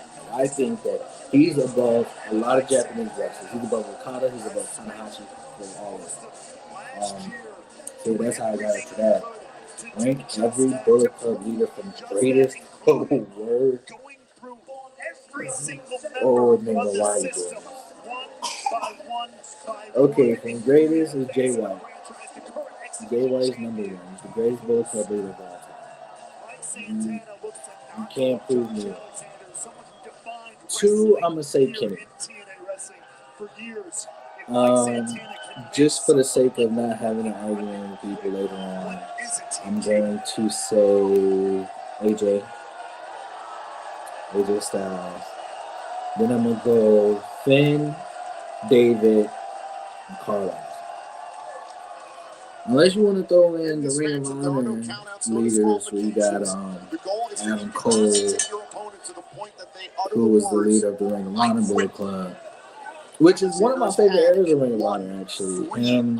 Well, that era, that whole era span, even before he joined the Bullet Club, he was counts for in so much in this game. I cannot when he begin to explain. See early was a part of the on Kingdom, how Josh original Alexander Kingdom. is going to his technical acumen, trying to take this to the Pick mat. for Ospreay, Dragunov, Ospreay all To day. that point, I mean, I think it's a technically debate speaking, between and this is Marufuji not and a Tanahashi. quote-unquote It is. I submission think, match, like I said but earlier, certainly, if you can bend the Marufuji break and Tanahashi twist is your like opponent around, it's a lot those easier to say I legend. quit. That's a match that I need to see on this retirement tour. Santana wants to turn The this into a street Marufuji fight, is the so to great speak. Nova, Tanahashi is the great Mexican. I need to see that. Kenny had a better run than AJ. I believe so because I feel like That's Kenny exactly, did more for Bullet. Like exactly what Josh AJ Alexander proved himself. AJ had a great run. He was That's world how he rose to champion. the top. He was killing it. He was having great matches. I feel like the longevity though is also what keeps Kenny above AJ. Kenny elevated the name, and his reign is very comparable to Jay White's, whereas like everybody had a title, just like David Finlay. And I think that's another reason why David Finlay and Jay White gets compared, because they put Bullet Club first, and that's why Kenny at one point put Bullet Club first, and everybody had a title. The Bucks had a title. Cody was Ring of Honor champ. Adam Cole was Ring of Honor champ. Gorillas of Destiny were tag champs. I think Bad Luck Fale was a champ. They had the 6-man tag titles with like Kenta Ishimori or some shit. I think they were. Ishimori had the junior heavyweight title with, I think, ELP, or it was somebody else. I remember him having a junior heavyweight tag title. I can't remember who. But he was also junior heavyweight champion as well. Kenta was winning title. Everybody was winning title under like this era. So those are one of my favorite eras. Santana and Ortiz years ago, and the North. Ethan Page and Josh Alexander, the longest reigning TNA champions. The thing is, Ilya is so young, I believe, that like, I don't see him going for it in WWE just because he doesn't fit what WWE is looking for. You know what? I don't know. You're right. I thought Ishimori and Kenta came in during the Elite era, but now that I think about it, they were kind of kicked off the Jay White era. That's what helped kicked off the Jay White era, especially ELP, because ELP and Jay White became like best friends, which I can't wait for ELP to join AEW just so he could be with Jay White at this point. Because like, why are they stalling this?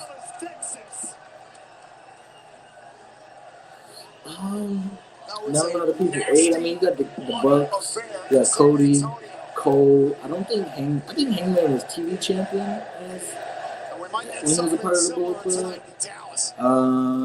Cody was U.S. champ. Kenny was U.S. champ. I think the Bucks were heavyweight tag champs and junior. They won both of those. I think Ilya gonna be kind of like Gunther, not the #1 guy, but he'll. The only reason why I don't think that is because Gunther is one of those old school guys. He can talk, he can do everything that WWE is looking for. And didn't he win television title though? For some reason, I'm picturing him with the big TV title, like before they changed the look of like the 2016 era. I think so when he won that, but it's crazy. Oh no, him and the Bucks were 6-man tag champions. Him and the Bucks were 6-man tag champions in ROH. So is Joe finally gonna win the world titles? No. Nick Nemeth all day. Nick Nemeth is winning. in TNA history, the first one, ironically, since the last Genesis. Bucks became heavyweight tag champions. They won JW 6 This is a war of attrition. to stat. This match stuff. Hey, they the goats. They are.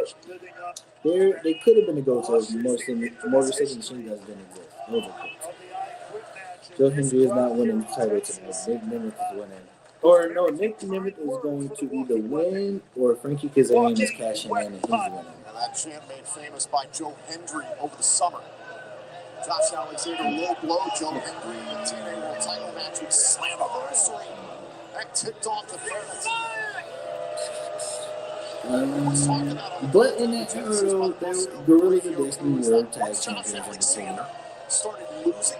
But they were also tag champions under AJ2. Triceps couldn't recapture the TNA World Championship. That's when the frustration started to build. I feel like everybody in Bullet Club knows you. There's never been a leader where there's not champions under their reign. So. I feel like it's kind of hard to it's kind of hard to say like who was always leader because everybody was in it. Thing like shoot King's Run is basically making new face. That okay, I like that because it kind of gives me NWO Wolfpack vibes. Other than like okay, so you have NWO and NWO Wolfpack. They were different, but the Elite and the Bullet Club was the same thing. They were the same group, and I get that. I get it, but at the same time, I look at it better than the War Dogs because the War Dogs are like we're better than the original Bullet Club. Like they were going after Kenta, they were going after Chase Owens. So shout out Chase Owens, one of the goats in Bullet Club. They were taking out all the OG Bullet Club members while they're in Bullet Club. The Elite was like, okay, we're the Elite, but we are still Bullet Club. We represent Bullet Club. So I like that. Carson Shoulder. He's not ready. We've seen it in Wrestle Kingdom. He wasn't ready. I'm not mad that they gave him that position, but Yoda definitely should have been in that match. Definitely should have been in that match. I feel like he could have put anybody else in that match, and it would have been better than what Shoulder was doing. And if not, for Jay White, I was heavily pushing Tommy. I think when Kenny? No, it was when Jay White lost. When Jay White lost and he left Bullet Club, I think I was pushing for Kenta to be leader. I wanted Kenta because the thing is, I didn't really think about it at the time because I was like, oh, it couldn't be Kenta because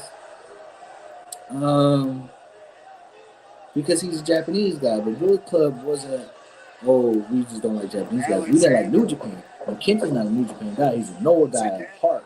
So Kenta being in Bullet Club and Kenta being a leader of the Bullet Club makes sense to me. So is Ishimori. Ishimori is a Noah guy at heart too. Big Kid, the only members of BC War Dogs we count. Kenta Ishimori, yeah. Because I think it was yesterday. Yesterday, Ishimori had the War Dog shirt. I didn't know. I guess that was like the first time it was official that he was like representing the War Dogs. And you know, Kenta's loyal to the soul of the Bullet Club. So as long as you say you Bullet Club, he's rocking with you. But Chase Owens, I don't like how they pushing Chase Owens to the side. I don't like that because if that's the case, he's the only remaining OG member of Bullet Club left that isn't a part of the War Dogs or that the War Dogs like. I feel like that's corny as hell. You hype for Mox versus Shoulder for Forbidden Door? No, I'm not. I don't care for that match. The only way that they can excite me in that match is if Mox is a babyface and Shoulder is the heel. And he turns on Mox. That's the only way I'll be interested in that. Other than that, I don't care. Especially after you have a decent match take years off your career. Have you ever heard Tommy Tunga interview? I mean, yes, he may not have a chance to make I it have. to that I think I've TNA seen World clips of it, title, but I don't think I've ever and he like covered actually so like much. watched it or listened He to it. can't make it I'm a through big this. ELP guy. These I'm can be glad career he beat cancer, but We see how I'm a Santana big. I was big never on forgets ELP, the and I summary thought that cost he, the TNA you know title shot what? by the system. I thought it was either going to be Kenta or ELP who was going to When be the Alexander leader of cost him a Bullet Club. TNA And World they title changed the shot whole at Final direction. I was Resolution like, last month. Santana but I'm big on fixated ELP. on That's my walking dog. weapon. But this is what you have to I deal can't wait with till when he it comes joins to Alexander. AEW. He needs to join. The New tenacity, Japan ain't giving him the the treatment that he deserves. relentlessness. And I don't think that Josh he's going to be Alexander, pushed in AEW per se, hands wrapped but around him the being waist, with Jay not White letting go. will solidify that he has How something many to of these can do he there. string together tonight? I think with Brian out the way, Santana and probably saying headed no. up Trying to to the block main it. Standing event. switch. They're Alexander going to push me to responds. the IC and coming back. All Oh, no, I right. got a good Oh, fit. was going for the rolling So 150. hopefully Look that at the means I strength hit of it. Alexander. Great counter there for the I don't think walking Braun weapon. is going to the main Oh, event. kick right to the face with the good leg. I don't think that they Left will. leg is plant leg. It's giving him trouble, however. Oh, crashes into the corner. They're not going to put, and it's not to take away. I don't think that they're going to do it to take away from Braun. I think it's just because they're locked and loaded. You got Seth, Drew, Punk, Roman, Cody. He's going to get lost in that shuffle so fast because his name doesn't hold weight. Like, yeah, he beat Sammy so far, and he beat Jay, but none of those are main event guys.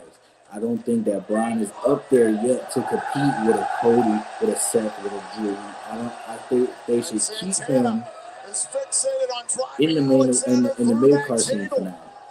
But Ilya, I can see him being a mid card title guy, but I don't see him being like a primary Gunther position. He's not going to be in no position like that. But he's definitely going to win the IC in the United States title. Oh, it's going for a moonsault there. Nobody home. That's what I'm saying. If you would have got Yoda and Zack Sabre Jr. at Wrestle Kingdom, oh my God. Do you want to I'm quit? telling you, that match would have been 10 times better. 10 times better if we would have got that match. And it's not no shot to shoulder, but he's not ready. Like you said, he's not ready. What you rate Mox title reign so far from 1 to 10? I give it. Oh, and it's locked. I think I'm like the only person who really spoke like positively on this thing. I don't think it's a good one. I have to give it a 4. Give it a 4. But I've spoken positively on it. Especially, I don't think I'm the only person who spoke positively on the Death Rise. Because people have misconstrued. This is an I Quit match? I did not notice it was an I Quit match. I did not notice. Santana's not going to quit. Santana better not quit. Oh, Josh Alexander's about to quit, and it's going to be his last match. I'm calling it right now. What the fuck? But this is Josh Alexander's last match.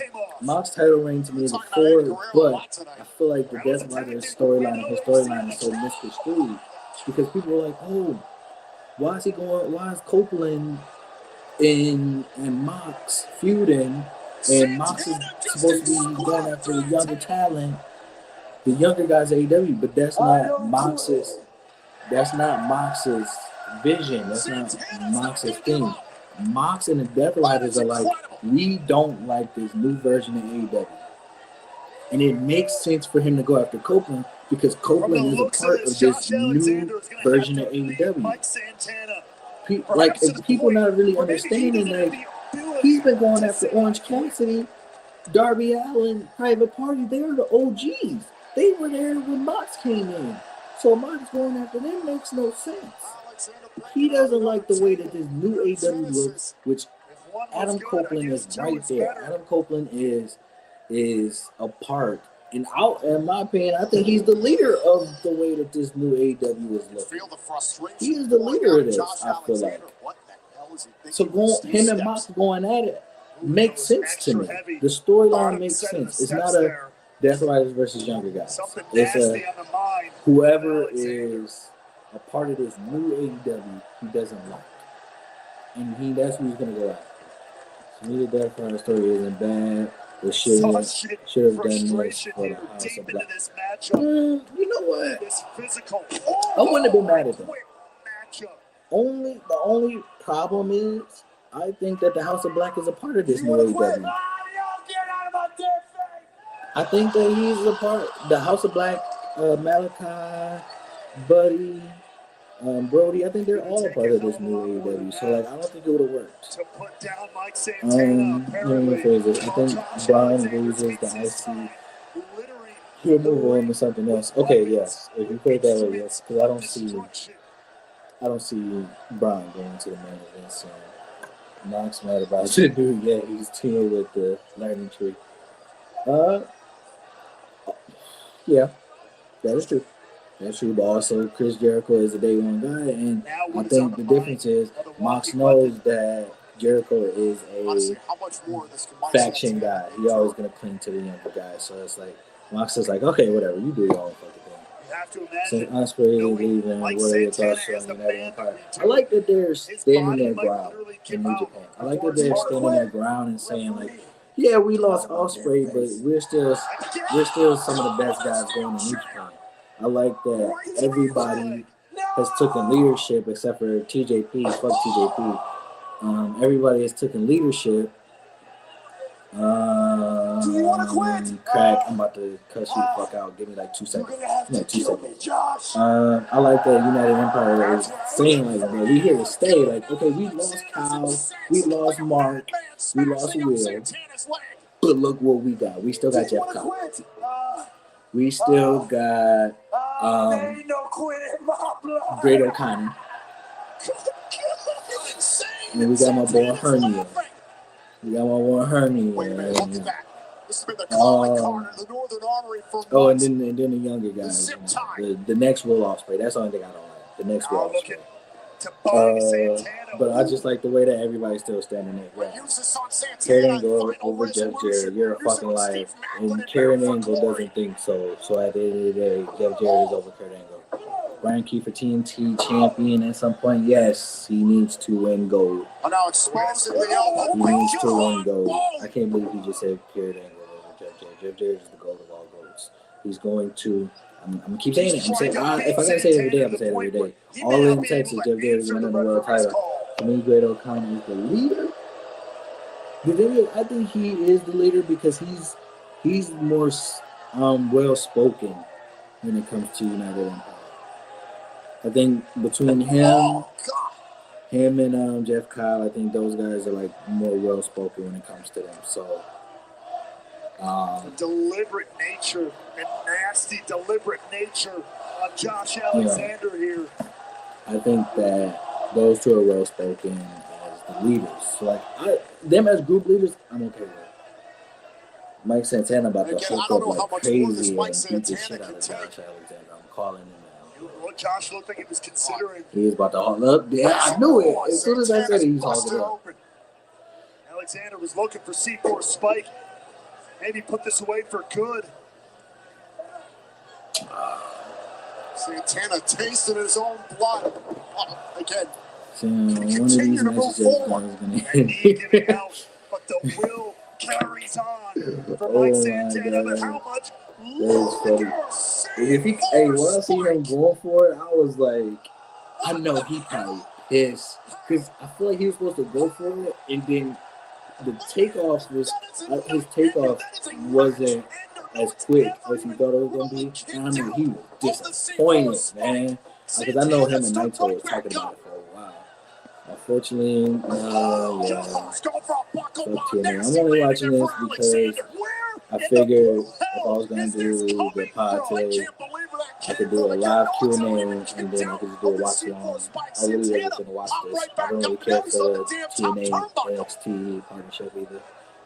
But also Nick Nemeth is main event. Coming down hard. That injured left leg. Oh, and I also want to see what 23 is. A lot of people saying they don't care about the 23 stuff because it's been going on for so long. But I want to see what 23 is. I think I'm gonna feel disappointed though because TNA been disappointing like crazy. Who would you bet for Money in the Bank this year? Okay, so if I'm booking Money in the Bank this year, okay, so I'll do two predictions. In order for me to do my Money in the Bank predictions, I have to do my Mania predictions. And I think that Cody Rhodes is losing the world title to John Cena. Cena's going to get number 17. I think that the World Heavyweight Champion the World Heavyweight Champion. Gunther's champion right now. This Who champion would knocked face him? Alexander's headgear I off think as Gunther well. will still be champion after Mania. So How physical I'll do is men this first. Okay, so with damn men, match? those will be the champions. Money in the Bank, I think will. And Santana's got the zip tie. Money in the And Bank. turnabout If is if indeed I'm fair predicting play, Joe, I mean especially Cena in a high and quit Gunther as matchup. champion, I am booking. I'm booking Roman Reigns to win the Money in the Bank because I don't want to see Roman Reigns win a number one contenders match to become number one champion, number one contender. I don't want to see him Turnabout is win a fair number one play contenders match. for the walking I'd rather him record. win the Money in the Another Bank. And then he NXT cashes by in Santana. on Gunther because that's a title he never won before. Do you want to quit? It's a new title he hasn't won before. Hey, Roman is in that era where he can stat pad and I don't care. No will.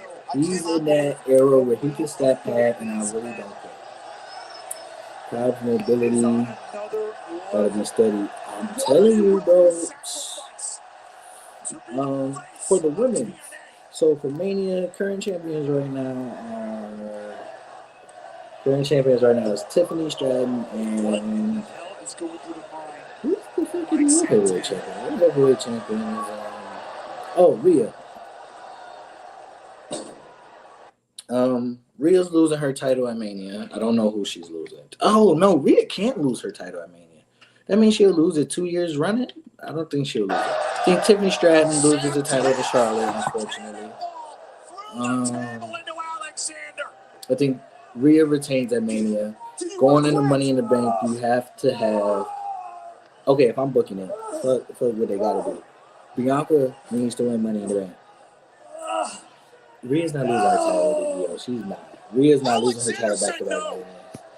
I'm just trying to see Joe win the title, maybe Frankie and maybe cash in. Take another look the way Nick Santana Nemeth is winning. flied through the Rhea air, thoughts on crushing TNA the not being table dead. onto the walking It's weapon. known as But the. Alexander Listen, continues I'm to only fight. wanting TNA to be successful because Jeff Jarrett created it. That's it. That's the only reason why I want TNA to be successful. Is because Jeff Jarrett created it. It's his creation. Other than that, fuck TNA. Here's from all always that of an underdog. That's a I slap think that jab. makes more sense for Those him. are cue Like, balls Gunther, to stuffed be honest, inside a I sock. think Cena's story is chasing Cena from That's telling him for his first nasty. time. Cena Oh, good Lord. Cena can lose to Gunther, but he has to beat Cody. If you're gonna get number 17, you have to win the most prestigious title. The most prestigious title is what Cody holds. Cena has to defeat Cody for that title. Rhea didn't lose it. I mean, yeah, she just got hurt. Oh no, she beat Becky. You know what? I'm down. So she could lose the title. She could lose the title. If she loses the Io, that's fine. No, she could lose the title. So that means Tiffany. So that means. Both have a chance of losing the title. Because Tiffany's definitely gonna lose it. Think about Oh, this. he's about to quit. Think about He's about to this. quit. Think about what you're doing, Mike. Think about He's about to what you're quit. doing, Mike. Okay. I seen it coming. I called it. But what do I know about wrestling, right? Rhea didn't lose. She beat Becky. I didn't know that. I forgot it. So yeah, Tiffany's definitely losing to Charlotte. I don't know. Rhea is a toss-up, to be honest. I don't think they're going to enhance the moment more, to be honest. Him being Gunther and Rematch from his mouth. It is true. That is true. But also, I feel like I said, you want to beat the record, you have to win the most prestigious title. And then you can have, like, it could be like a Rock Cena moment when Rock beat Cena and Cody. Cody really has been having the Cena run. Like, his run in WWE is the Cena run. So like him, he can have the Rock Cena thing where he loses to Cena, then get his get back. Thoughts on how AEW has booked Roosh? I was just thinking about this the other day because I didn't really understand what was going on between him and Jalisco. Get your ass up and face me like a man. I did not know what was going on with that. I didn't really try to look into it either.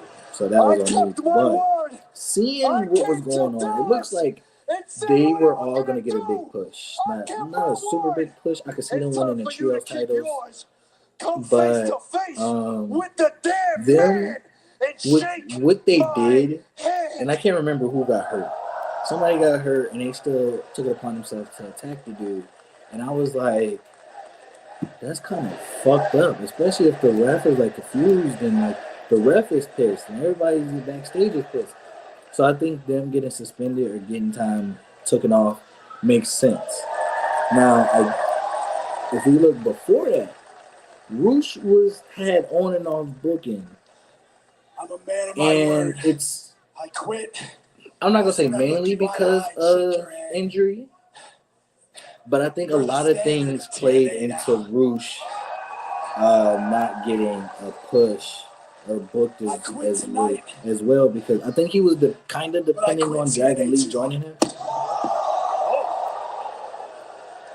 Wait, what did you just say?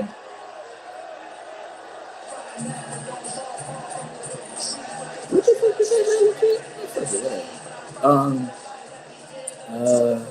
I think he was dependent on Dragon Lee to be with him, and then also with that, I think Jalistico, it wasn't certain where he was going to sign. I think he had injury problems too. And I think Roosh just on and on. Oh, and then I think he took time off because he had a kid and stuff like that. So his booking has been very on and off, and I think he was going to get that push until he fucked it up.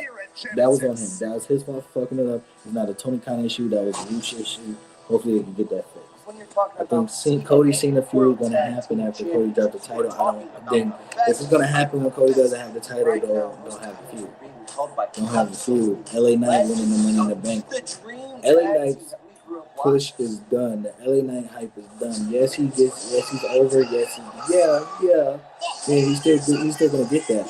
But hopes of him winning the title, nah. The LA Knight, that's done. But if we're doing Cody Cena without the title, we don't need the feud. Also, Dragon Lee's booking has been an ass. He's speed champion. Fuck out of here. Why is he speed champion? Why the hell you got Dragon Lee? He's one of the best luchadors in the game. And then the thing is, he had the same hype, other than the presentation, other than the pyro and all that. He had the same hype and booking as Penta. He came in at fire matches and was killing it. He had all the hype. He had so much hype that he didn't even stay in NXT that long. That's how so many people was hyped. They were so hyped for Dragon Lee. They gave him a big push in NXT, and he was like, "Oh my God, he's so over. He's putting on banger matches. Let's bring him to the main roster." He was having banger matches on the main roster, and then he just stopped. They just stopped. I think he got injured once, but it wasn't a deep injury. It wasn't a bad injury. So he came back pretty quick. It didn't just nothing. His booking has been ass, and now he wrestles for Twitter. Dragon Lee wrestles for Twitter now. He's a part of LWO, and I guarantee you a lot of people don't even know or they remember that he's a part of LWO. The man's wrestling for social media. Come on. I'm not going to drop that agenda. LA Knight is done. LA Knight is done. I could see Chad Gable winning the mid-card title before LA Knight wins something big like a Money in the Bank or a world title.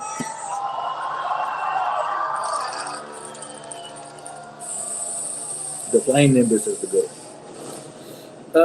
Spirit Bomb is good too, but the Flying Nimbus is the best.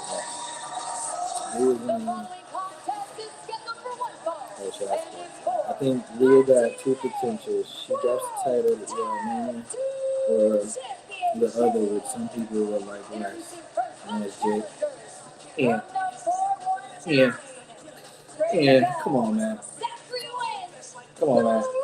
I like Jade. I like Jade a lot. But come on, man. We ain't know that. Dude was in NXT for about a smoke break. Joined LWO and got lost. He doesn't know where that. I'm still pissed about the whole Penta helper Ray thing. I would never get over that. WWE can kick my ass. Because, like, Ray is telling dude that, like, dog, I got somebody for you. And LWO is like, yeah, he got somebody. And it ain't either one of us. And it's like, come on, bro. Hey, come on, bro. That's okay. Let me ask y'all a question. Let me answer this. How do y'all feel about the Hardy? For those who like watch the Hardy's history in TNA, especially Jeff Hardy, how do y'all feel about the Hardys using loaded? Hell, even in AEW, how do y'all feel about the Hardys using loaded outside of WWE? Because I hate it. I hate it. I love loaded as a song, but it has to be WWE. You can't crush my spirit. I'm a Chad Gable fan, dog. LA Knight winning, bro. No, he's not. Neither one of them are winning. None of them are winning, bro. They were not. I'm sorry to tell you. Let the Hardy Boys touchdown. The Hardys touchdown, and baby, it is an absolutely electric atmosphere. As I mentioned earlier on tonight, TNA Wrestling I'm is tired of now loaded, on bro. Snapchat. You gotta check it out now. Give me my dish to the top. Give me that back. For another minute.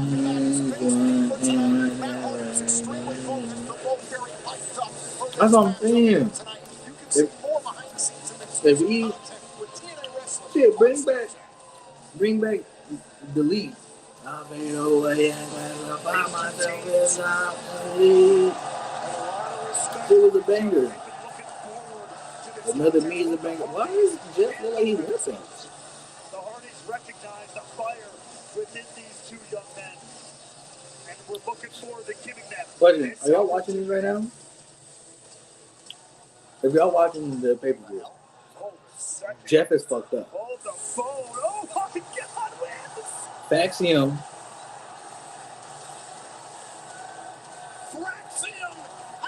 Faxium.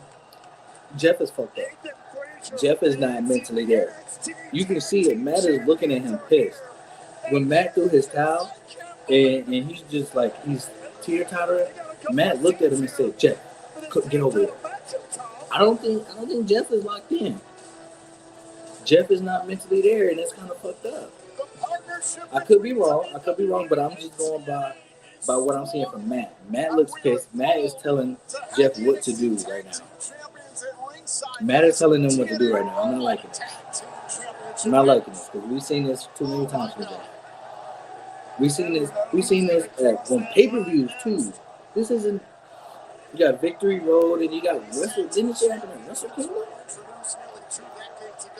Similar Creatures is nice too. But Jeff is not locked in. I don't know if y'all are watching this, y'all paying attention to Jeff. Jeff ain't there. And he did the same thing that he did at Victory Road. He did the first one was a shirt, I believe. But he's doing it with a towel and he was stumbling, he almost fell, twirling the towel. And Matt is like, Jeff, get over here. I don't think Jeff locked in. I'm gonna pay attention to this match. You look up to these guys. They've been taught a lot by the Hardys. Hardys. Loaded does not need to be in anything other than WWE. This is about tag team gold. All respect and everything goes out the window to a certain degree. The bell has rung. It is time to fight. Hey, listen. When I get this podcast, merch is definitely being made, and that's one of them. And you get proceeds for creating it. You get proceeds. Trust me. Matt Hardy. I need to see Jeff in his ring because this is concerning me. We've heard over the last several weeks with everything the Rascals bring to the table. Because I don't. Tag made from Zachary Wentz to meet Jeff Hardy. No, but the thing is, though, I know if Donnie let me back on this and talk to Blaze, I blame so many people for Victory, especially Eric Booth and Jeff Hardy and Passon. But you know what? That's true. And I also think, though, that remember the story being told. I don't know, Jeff vibes seem off. I don't know. What y'all think? I think Jeff vibes seem off right now. It ain't doing it for me. But I think what happened was, from what I heard, is I think Jeff was like missing, and then when they found him, he seemed cool, like he seemed straight, like nothing was wrong with him. Or I think somebody thought Jeff was off. But I think that Jeff seemed perfectly normal backstage, And that's why they let the match go on. And then once he went out there, it was kind of like, a little worked up when Francia came out here. It was back in September. thoughts on Jeff? I'm a Jeff Hardy fan, but after a while, There's a cover. I came to realize that Jeff might be a tad bit overrated. First things first here for Like, I'm a Jeff Hardy fan. I'm gonna always be a Hardy's fan. I think Matt is better. I think Matt's the better Hardy. And I hate that Matt always gets the shit in the stick when it comes to booking. I think TNA is the only company that ever booked Matt Hardy I correct. understand what you're saying. Wesley really threw Matt Hardy finally became a world champion. That mattered. Jeff, I think Jeff's not a good wrestler. He's decent at best. I'm not big on Jeff Hardy being like this big wrestler. Great teamwork by the Hardys. It's that teamwork that made the Hardys so famous. This one I really want to answer. Do you think TNA found their new AJ Styles over here? They had potential in one, and then they fucked it up, and it was Eddie Edwards. Eddie Edwards became what AJ Styles was and what AJ Styles meant to TNA, but somehow they just fucked his booking up. I love the character development of like when he fucked his eye up and then like he went hardcore and then he changed. And, like he had this new gimmick and his new personality. But I want the old Eddie Edwards. I want the old Boston spirited. I want American Wolf Eddie Edwards back. He was their AJ Styles and they fucked it up. I don't know if it was his move to do it. Maybe he like can't go no more or whatever. But like AJ Styles, Eddie Edwards was their AJ Styles, and they fucked up. So. All the ways that the Rascals have paid homage to Chris Bay and the ABC ever since Chris Bay. Like Jeff moving a little better for me. Mentoring the Rascals in East Austin ever since, considering the close bond between the Hardys, the Rascals, and East Austin with and he's getting fat with something. Right. Right. And it's just like he seemed like he couldn't go no more. And I just feel like he just lost his. This is just about gold for these moments, for these minutes right I don't know if he right now. lost his love, because if he would have lost his love, I think he wouldn't be wrestling anymore. But I think something in his life changed. Because usually with like weight gains like that, it's like sometimes it could be like a personal thing. You know, like it could be something like that. But Eddie Edwards was really that guy in TNA. Like he beat Bobby Lashley for the world title. That's some really tight there. I chased him and Gunther down at 2 o'clock in the morning after SummerSlam. Downtown, midnight, middle of the night, 2 o'clock in the morning.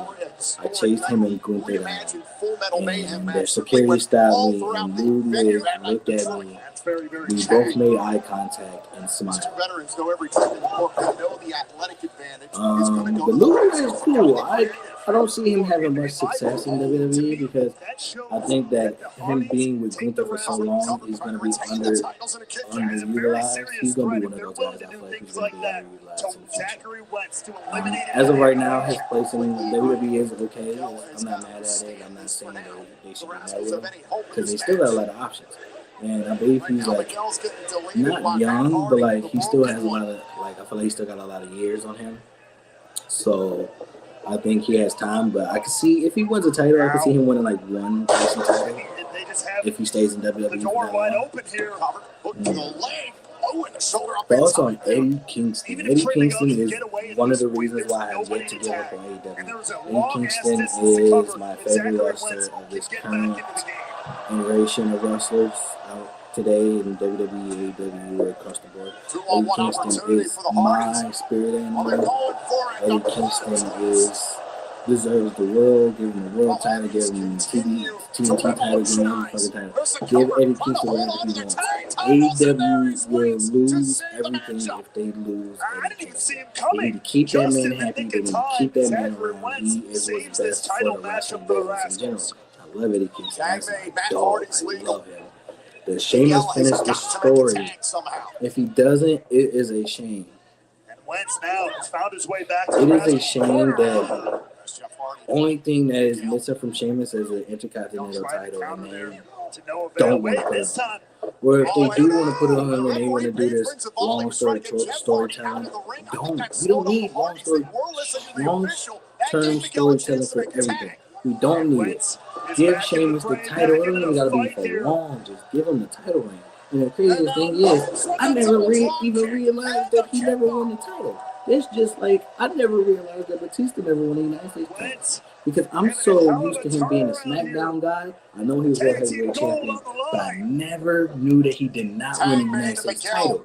He won the Intercontinental title, but not the US. I always get confused with that.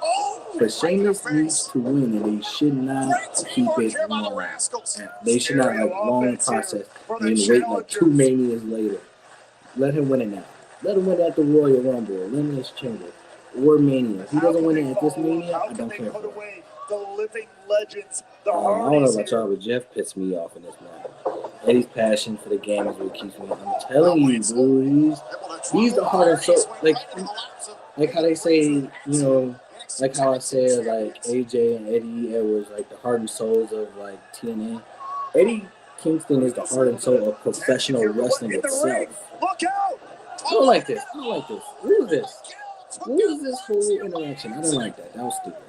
Matt is just standing there while the Rascals are standing there, and everybody's just like everybody's looking at each other. Nobody's fighting, and then it just sets up for Trey Miguel to set off his move.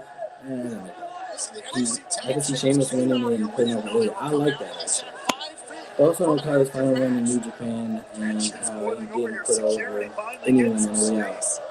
I think that the reason why he left AEW and had that run, left New Japan and had that run is because if he would have stayed in New Japan, he was going to get booked by putting everybody over. He would have been forced to. If he had stayed in New Japan, he would have been forced to put over Yuta, Shota,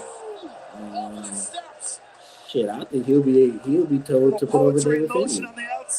And Jack Sabre, I don't think he would have had a problem with that. I think him and Jack Sabre going to have that respect and chemistry. I think that would have been fine. But I think that's why he left New Japan, because he knew that he saw the writing on the wall. New Japan didn't want him anymore. They didn't need. It's not that they didn't want. They didn't need Okada.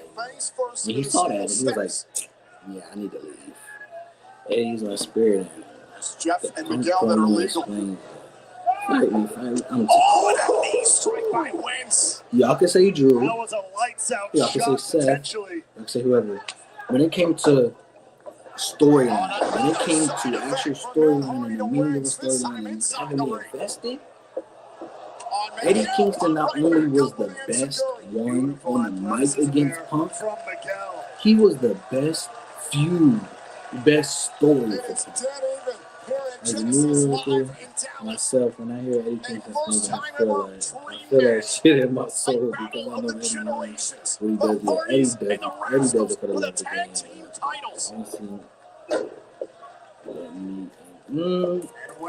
I think my problem with Ilya is he sells too much. Like, dude, you are Superman. You're like a Cesaro for WWE. You know what? That's a good comparison. I think Ilya is going to be the Cesaro, and that's not a good thing. It's not a good thing for Ilya. But he is the Cesaro. You're like Superman, and you be selling like they are kicking your ass. Dude, no. Whoop their ass. That's what you need to do. I think on the way out, I kind of definitely should have put over Look at this. Honestly, Oh, the super kick right to the face. They could try and end it right here. and he won't break evil. Hopefully. Oh, and then what you think Evil gonna do? What you think Evil is gonna do? Because clearly he said he's done with New Japan. I haven't heard anything since. I haven't heard anything since on that. So That was near catastrophe for the Hardys. Wentz doing everything he can to hold on, give me eliminate like Matt 2 Hardy seconds. from I the gotta get a picture. charger for my phone. Give me like 2 seconds. But Jeff Hardy somehow having the resilience to stay in this.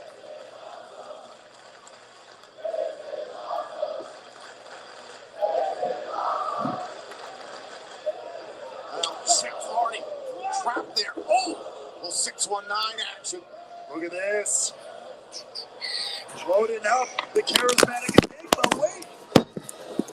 Jeff Hardy He on will one good want to wheel. learn how to Continues to make climb back eyeballs up. in Miguel over the WWE. top. But if he goes to WWE, bro, Can the Hardys retain? that's like the biggest WWE move I've ever seen in my life. Because everybody knows Evil fucking sucks. And if he goes, That was a huge if he goes to opportunity. WWE, The then ring was I will clear, laugh my ass off. but I don't think I can see Miguel like, if takes Tony down Khan Dean. does it, it's just because of like the relationship that New Japan and AEW has. Where Evil could still compete with the New Japan guys or whatever. So it would make sense. Him going to TNA, Look out. whatever. But him going to wait, so did Evil say he's not going back to Japan, or is he not going back to New Japan? Because that's a big difference. Because if Evil goes to Pro Wrestling Noah, I will go to Japan myself and take out the Great Muta. I'm taking out the Great Muta. Because he's the talent sculptor. He's the one that's signing everybody. And he's doing a partnership. If Evil goes to Pro Wrestling Noah, I'm going there and I'm taking out the Great Muta. 1, 2, 3. Hardy's retained. What was the point of Fraxion being out there? What was the point of Fraxion being out there? Oh, it's just New Japan? Okay, if it's just New Japan, then I'm telling you, if he goes to Noah, he better take his ass to All Japan. He better take his ass to All Japan. He better not see him in a green ring. What was the point of Fraxion being out there? I'm so confused. What was the point of that? I'm so confused. Fraxion was out there just to get a suicide dive? Shout out Chris Bay. Oh, he got the West Side Gun. Okay. Shout out West Side Gun too.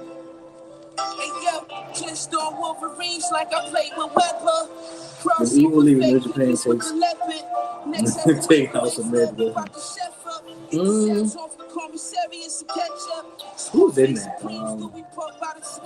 So you want to take Ren too? You ain't big on Ren? He's a musketeer. You can't get rid of a musketeer. I can't even tell you who's in there, honestly. You got Evil, you got Ren. I think Show. Show's in there. It's Show or Yo? Which one? Show. Can't tell you who else. I'm surprised Sonata didn't go there. Got an agenda. Over Finn for longest U.S. champion? No. No. I like Over, but I just feel like this is just me. I don't know what Triple H's agenda or mindset is, but like him ending all these records and creating new records with the guys he got now, I don't like it. He did it with Gunther, okay, fine, whatever. Who cares about the hockey title? The longest U.S. title, I think, Mox holds that record, I believe. But I feel like I think Vince started it though. Vince started it with this whole record thing, and Triple H took that and just like by Chris's loved ones everybody has to break a record. On behalf of TNA Wrestling, Luger we holds send our it. love and support to Chris Maybe Bay. Oba can break it. Maybe Oba can break it. There you go, Cleveland legend. Cleveland legend, Nick Niman. Oba can win the title. That's fine. To snuff out the momentum, the I'm fine with historic that. run of Joe Hendry tonight. Yeah. But I just don't like that they do that as like Oba and Gunther as longest reigning Ladies and gentlemen, the next time we'll be live on pay-per-view will be That's why Rebellion. I mean, it is, but at the same time, it's like, why? Why does everybody have to break a record? He can have a good reign. I want him to have a good reign. He's going to win the title.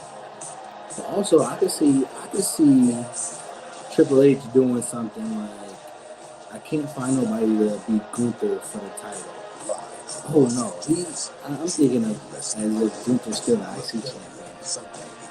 Over not winning that World Heavyweight title. He not. No time soon. Well, we are having a hell of a night here at There's a Genesis main in event Dallas, time with but other this is matches just the this start of what will be an incredible 2025 here in TNA Wrestling, Look at that including World that Heavyweight epic title. event Rebellion, which I can't wait for. Can't wait to get to LA. We got to talk about some of the things that are coming up this Thursday night, the first live in-arena edition of 45 Impact years. in 8 years. Now, earlier on tonight, Josh Depends on Alexander how claimed that Triple H feels about TNA. We've learned that a director of authority, Santino feels Morello, about, will you address know, the controversial comments made by Josh Alexander in earlier the on tonight. future. This Thursday, live in San Antonio on TNA Impact. Now, you remember I said we shouldn't get ahead of ourselves moments ago? We have breaking news. This Thursday, live on Access TV in the United States, Sportsnet 360 in Canada, and worldwide on TNA Plus at 8 p.m. Eastern in San Antonio, Texas. It's gonna happen.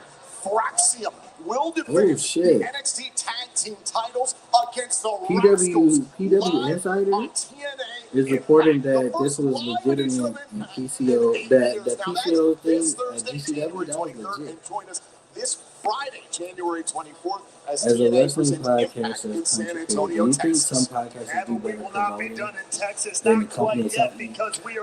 Depends on the company, because I feel like WWE, you know what, depends, because I feel like a lot of, I would say yes, actually, because I think that a lot of content creators and podcasters have their favorites, and then you would hear like the guys, the podcasters, or whatever,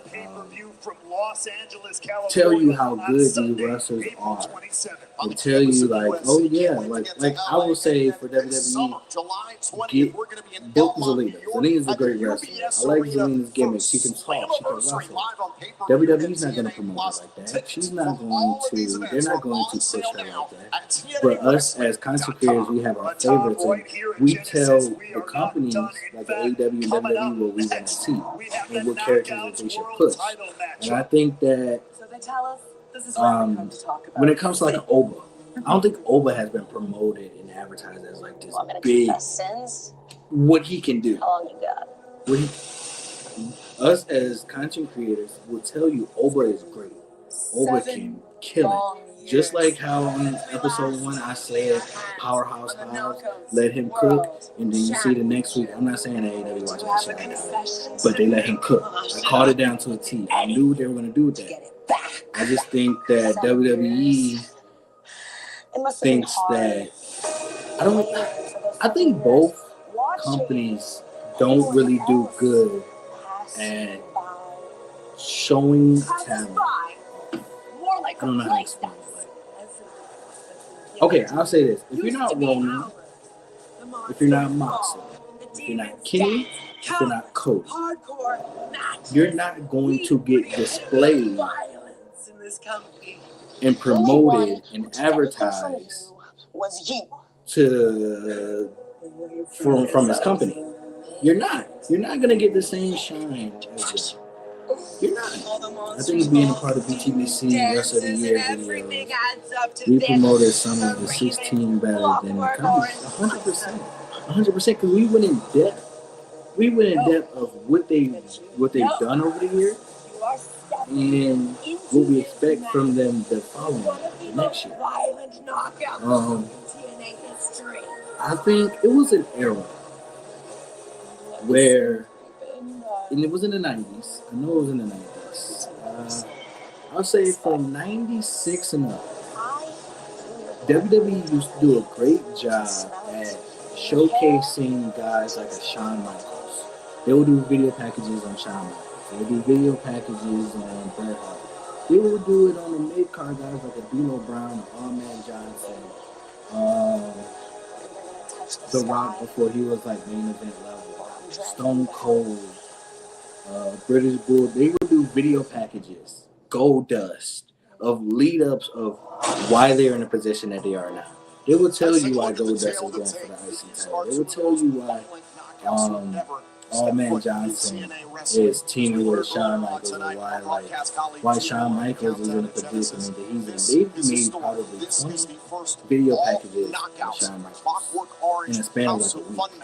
Which you ever occur in TNA wrestling. Mama food, you can like that.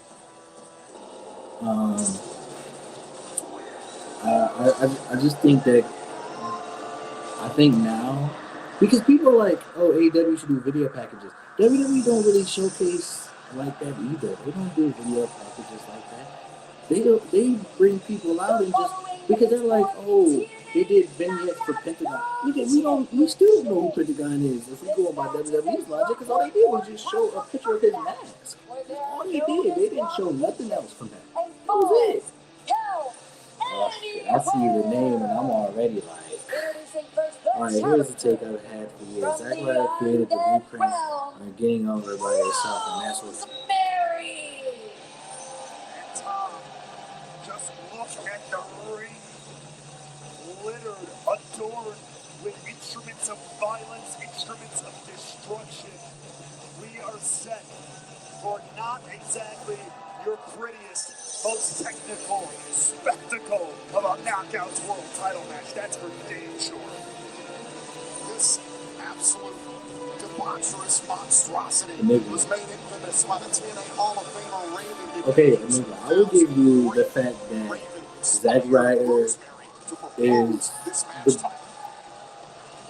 the first one to vlog.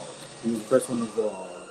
He was the first one to record outside life of WWE. But also his was gimmick. For like the first year or two of being in the Elite, it was all like fourth wall stuff that we've never seen backstage before, behind the scenes, home life of the Bucks and Kenny and Adam Cole and Cody. Like later on, they implicated the gimmicky stuff like that, but come on, nigga, I'm not giving you this. I'm not giving you that. I guess you said it was big. I'm not giving you that one. I'm not. I got Melo winning the U.S. title this year. Melo winning this year. Now we're at I don't forget he was on TV with the King Randy last year. That means nothing. Penny, people like Randy and Cena, listen to what I'm saying. Pitting a Randy Orton and a John Cena like a Rey Mysterio means nothing since 2020. It means nothing. Randy has taken his fair share of losses since like 2018, really.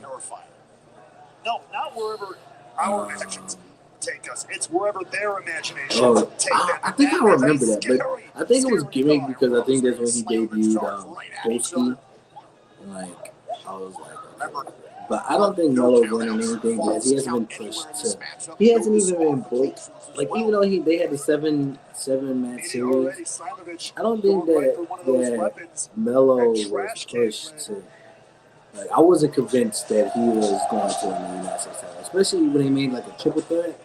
I was like, Andrade got a better chance than Carmelo. Carmelo's not winning this year. I fucked with Melo, but. The Nick, don't ever say no bullshit like that again. I get what you're saying, but don't ever say no bullshit like that again. I'm not giving him Zack Ryder shit. Like, I give him credit on his indie run. See.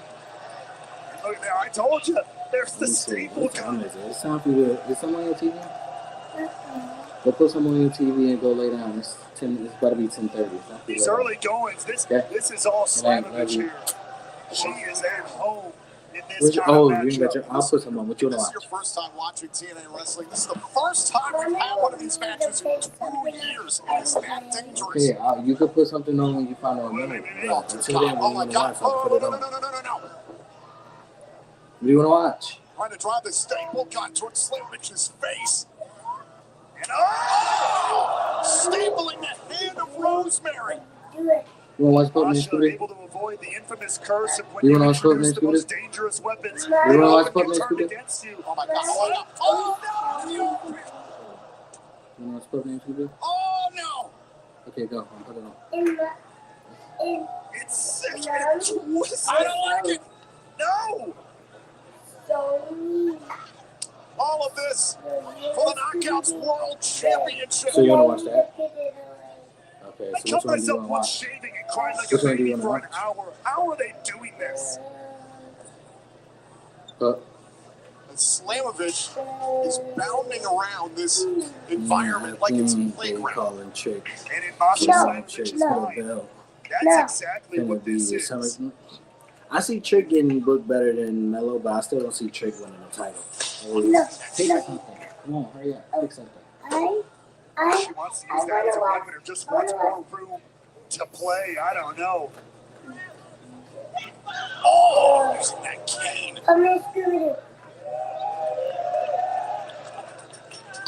There you go. That cane getting Yeah, smacked I can off. see Trick getting booked better, but he's not winning the title either. Look at this. Oh, the green miss, which instigated this entire situation. But the thing is, I think Trick, though, the only issue I see, Trick might get lost in the shuffle because I don't think Trick can take a loss like Melo can take a loss. Because Melo came in losing. I think Trick is going to win a couple matches on his debut.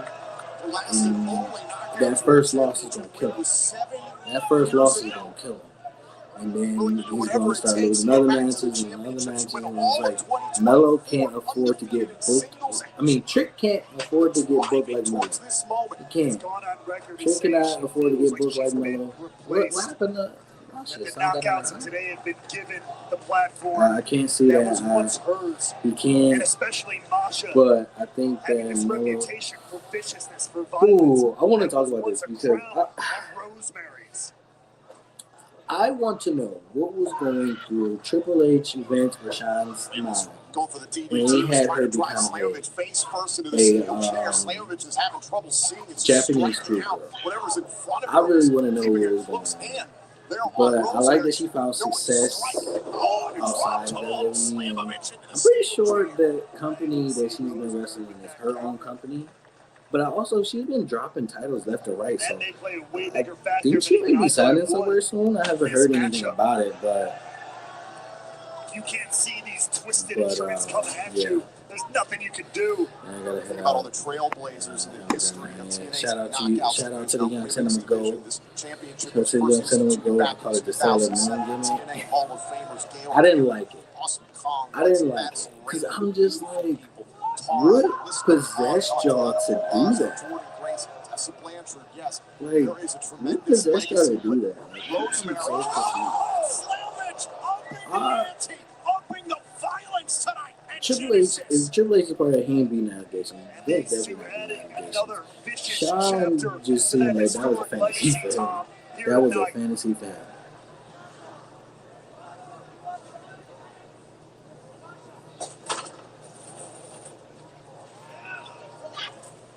That's a heavy-duty chain in the hands of Masha Slamovich. Rosemary can't lose this match, especially since Rosemary called for this match. She asked for this match. She created this match. You have Raven pop up. Rosemary can't lose Well, you this heard match. Masha Slamovich. Either Rosemary, you're going to be able to reach the sky and reach the heavens, or I'm Rosemary going to can't drag you lose to this hell with me. Masha Slamovich providing a literal Oh, Josh incarnation of Alexander that. said he quit TNA. That's crazy. That barbed wire board, Stuff Just one of many Raven tools out Wire, two of them for that. TNA. Slamovich launching that trailer, Rosemary. Okay, Nick, but I want your thoughts on Mario Gold. What's your thoughts on that company? I don't care for it, and I seen they was getting a lot of shit for being in a one arena. Right to one, the sternum. I don't know, man. It's like you know what I'm trying to say, but my mind is going blank. But you know, with the painting, with the art on the wall, in the window, like a church style. Like, I know they were getting bashed for like not having the camera on there. Like, how do you feel about them as a company? I haven't Right to cared the for them. small of the back. I don't really care what they got going on. I don't think that they're a competition to Starling. Still being felt by Slamovich. You can see the mist all over Slamovich. I want your thoughts on it.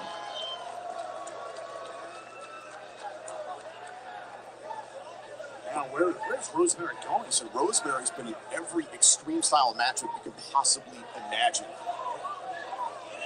Demons dance. She just discovered something. Rosemary can't lose, but also Masha can't lose either because she's Oh my God! Janice. Dear Lord.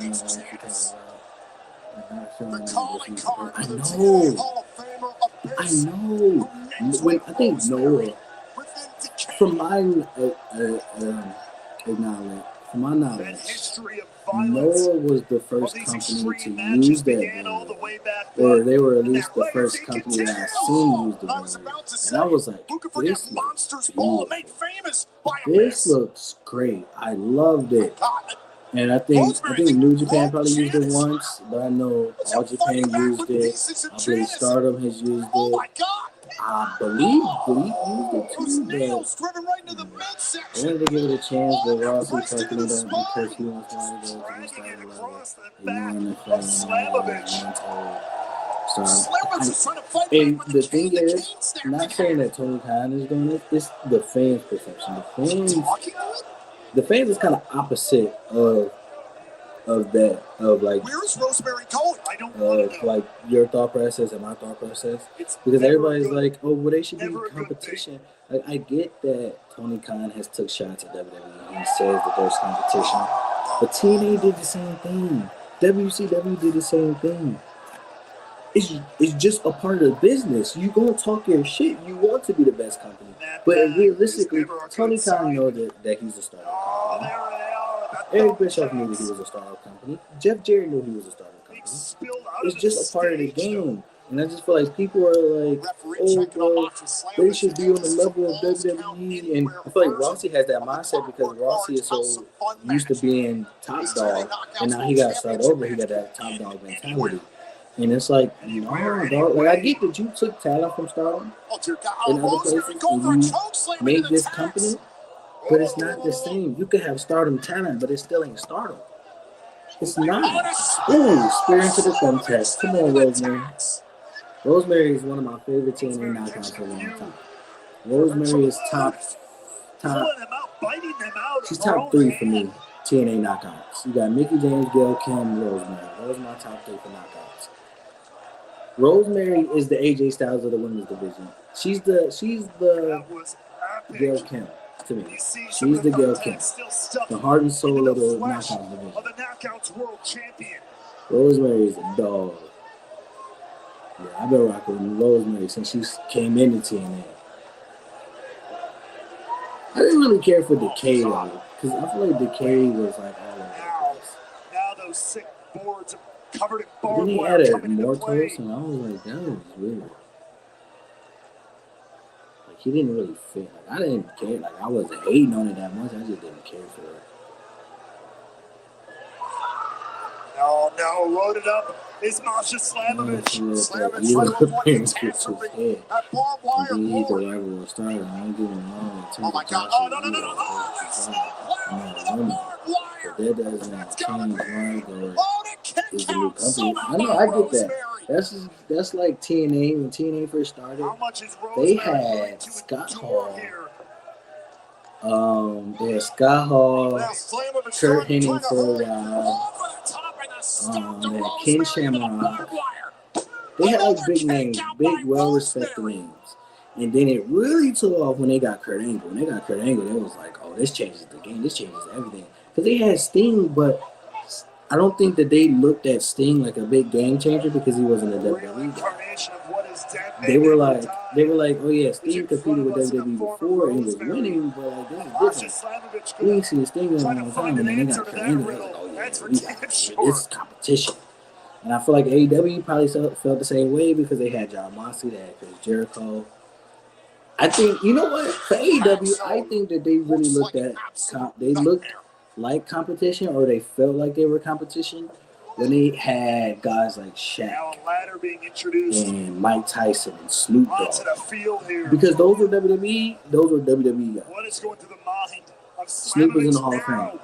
I think Mike Tyson's in the Hall of Fame too, I believe. Oh my God. Oh my God. He might be whatever. But you get that appearance and you're like, well, we big time. We are big time. EO being out there making that appearance. The table burst into But we bits. all know, like, she only made that appearance because Now Rosemary. Rossi Again, it's is the Colts coming equivalent. anywhere. Trying to capture the title. Oh, Kick out. somehow Rossi Slamovich kicked out. to Joshi women, Look at this. to Joshi Tipping the wrestlers, scales in her is the favor. equivalent to Conan Slamovich off that to ladder Mexican through the wrestlers. table. the same stranglehold that Conan has But on like Slamovich, the Lucha as if it was almost Brothers. rigor mortis, got an arm up, got a shoulder off the ground. It's another and stays set. in this And matchup. I can't think of their names. I want to say he was in Mike Santana's ear for a while. What in the hell I is can't Rosemary think. plotting now?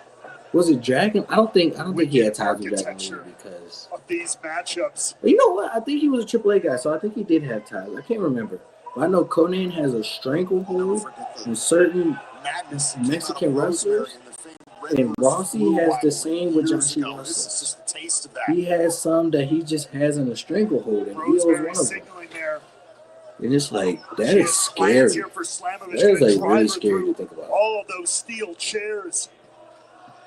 That could be a finishing blow here. Oh, somehow Slamovich survived that fall into the table at ringside. I don't know if she's going to survive this. As Rosemary scales the ropes here. Slamovich! Slamovich defiant in the This is face pretty of the good. Demon Assassin. Freedom reunion in Monaco, and I'm sorry, not gonna carry him for years. What And now? that at least on a good month. Wait a second. I think what he needs to focus on, because I legit think that he's using his company as not Slamovich Masha wins Returns. the Clockwork Orange. I'm not mad at it, but this was Rosemary match to win. Your winner, I think what Rossi needs to do Knockout is, Champion. I think that he's so gun ho. He's using his company as like a, not necessarily to get into WWE, but I think he wants to have like how Great Muta wants Noah to be like. Hold on a second. What was that?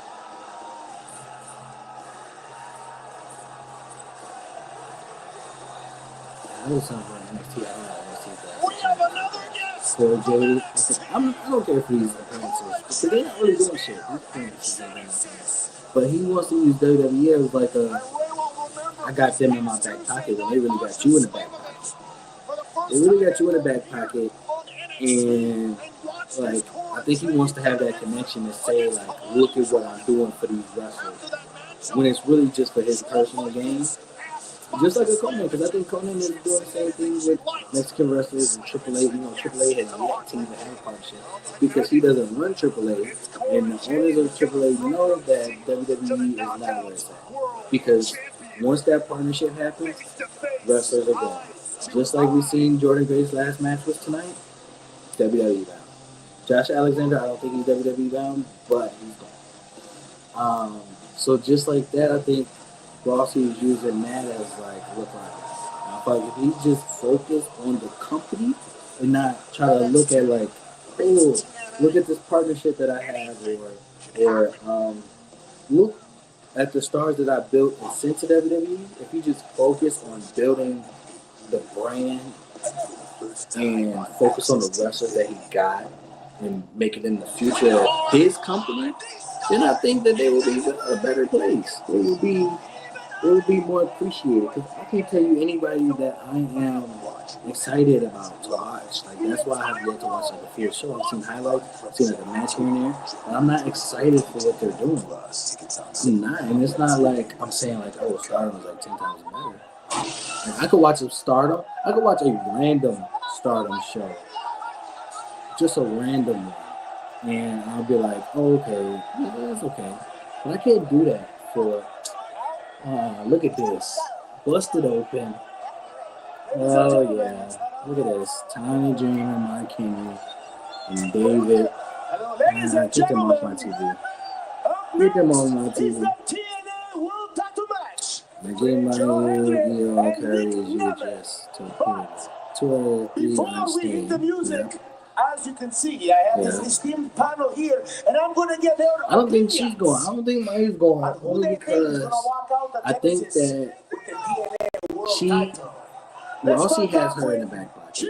He has the Joshi wrestler. Santino, that's a really, really tough question. But because of how her true value is last in Stardom, time went, especially I with guess her I'm gonna go seeing with that Margot has not went anywhere this year. Joe's had a lot of moments. This year, so I'm gonna last go year, with whatever, they have not did anything But they in might have John of Layfield. importance.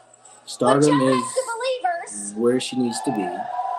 Stardom is where she needs to Nick end or her Joe? career. I want to go her to AEW, WWE, Santino, I'll give you my opinion. I think tonight Mark Henry and TNA is is not Joe my band. Hendry's night. I can't wait to greet him. I'm going to go out and sign some autographs immediately after the show. But I tell you what, I will have my Joe Hendry flag waving high and strong. You think Mark Henry brought his Mr. Happy New Year's Leclerc, letter with him? who do you think is going to walk out of Genesis with the big one? Well, listen, Joe Hendry had one hell of a 2024. Like in but America? it's They're gonna be in 2025. America having a And show? my busted open co-host, Nick Nemeth, will defend the TNA World Heavyweight I mean, that's good for them, here at Genesis. right? And it's like she sees that, and it's like, why would she go there? Why would she not leave? Oh, like Ryan Nemeth. My brother Like, stardom is where it needs to be. That's just like, I think that Rossi looks at what he's doing as like a Masawa move. He's looking at it like it's a Masawa move. It's not a Masawa move. It's a, I don't know what the fuck he's doing. But he's looking at it like it's New Japan versus Pro Wrestling Noah. Joe Henry, And it's like, are you you can't kidding compete me? with that. Like, Noah can't really compete with New Japan. is But, gonna win but tonight. Noah Because has he's its my own brother, and he's a identity. winner, Noah and my brother has guys is like Ron going Fuji, to Kenta, win. Ishimori, Go Shiozaki, Masawa, Kenta Kobashi. Like, guys that created what Noah is known for in the history and the lineage and the legacy that Noah has.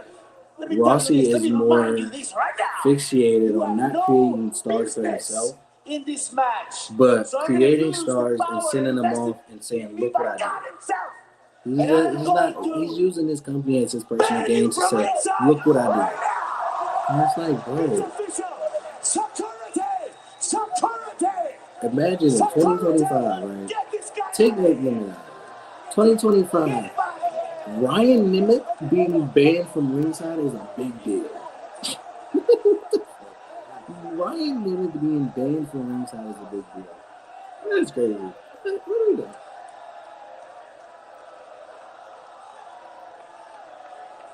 I wonder why Busted Open didn't now that we've taken have care of Thunder the Rosa out business, here. let's have She's a a part of closer fucking look Busted Open. at the match coming up.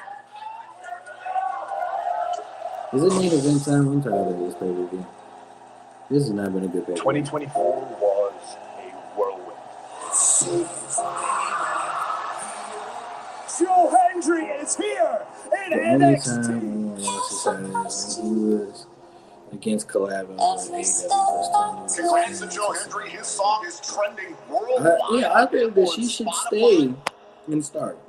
Can Joe Hendry carry a company on his back? But, Can Joe Hendry nigga, you can't the lie. world Why you in 2019, 2020 with that women's roster at that time would have cooked. Now, nah, keep it where she at. But back then, when the women's division actually mattered, when Kenny Omega was actually booking the women's division, that shit was great. And still, That shit was great. chicken. But like, yeah, no, keep that shit.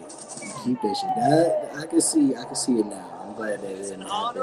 A privilege, and I'll defend it to But that the day I roster die. didn't. And I know how bad. I think now, if you put her against I like don't know that you're quite Mercedes ready and for like have an actual feud with Mercedes, This situation at this level, I think she should stay where she is.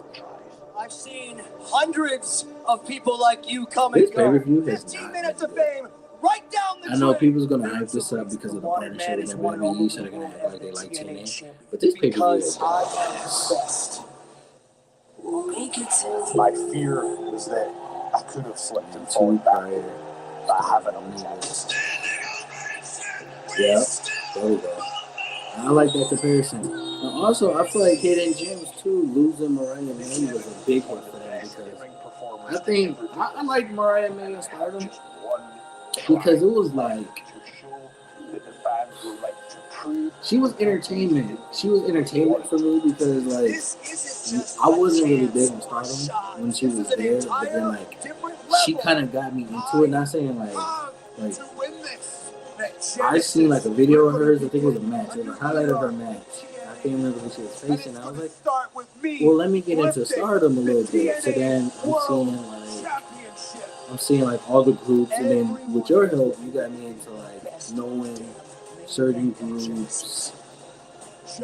And in the importance, like you sent me like the match history, the rivalry history, and stuff like that, so I was able to get into it then. And I think losing Mariah May was like a big hit because she could have been one of those guys that you could depend on that was one of the foreigners, like one of the few foreigners that they could be like, okay, well, we're losing our heavy hitters, but she's put in the work with us. She put in the work with us. Let's give her a try. And I think that she didn't stay long enough for that to happen. But I mean, it all worked out for her at the end. So returning the champion in time of rebuilding and Stardom. Okay, well, yeah, that is true. During the rebuild, I get that. That is very understandable. I think that they should have worked out a partnership. That's when a partnership. I think Rossi not wanting to work with Tony Khan and AEW. Was not good because New Japan benefits from it. Ladies and gentlemen, New Japan has benefited more than people think with this partnership with AEW. More than people think. Like we've seen New Japan guys get big wins already. CMLL has benefited a lot from AEW. They have benefited a lot from AEW.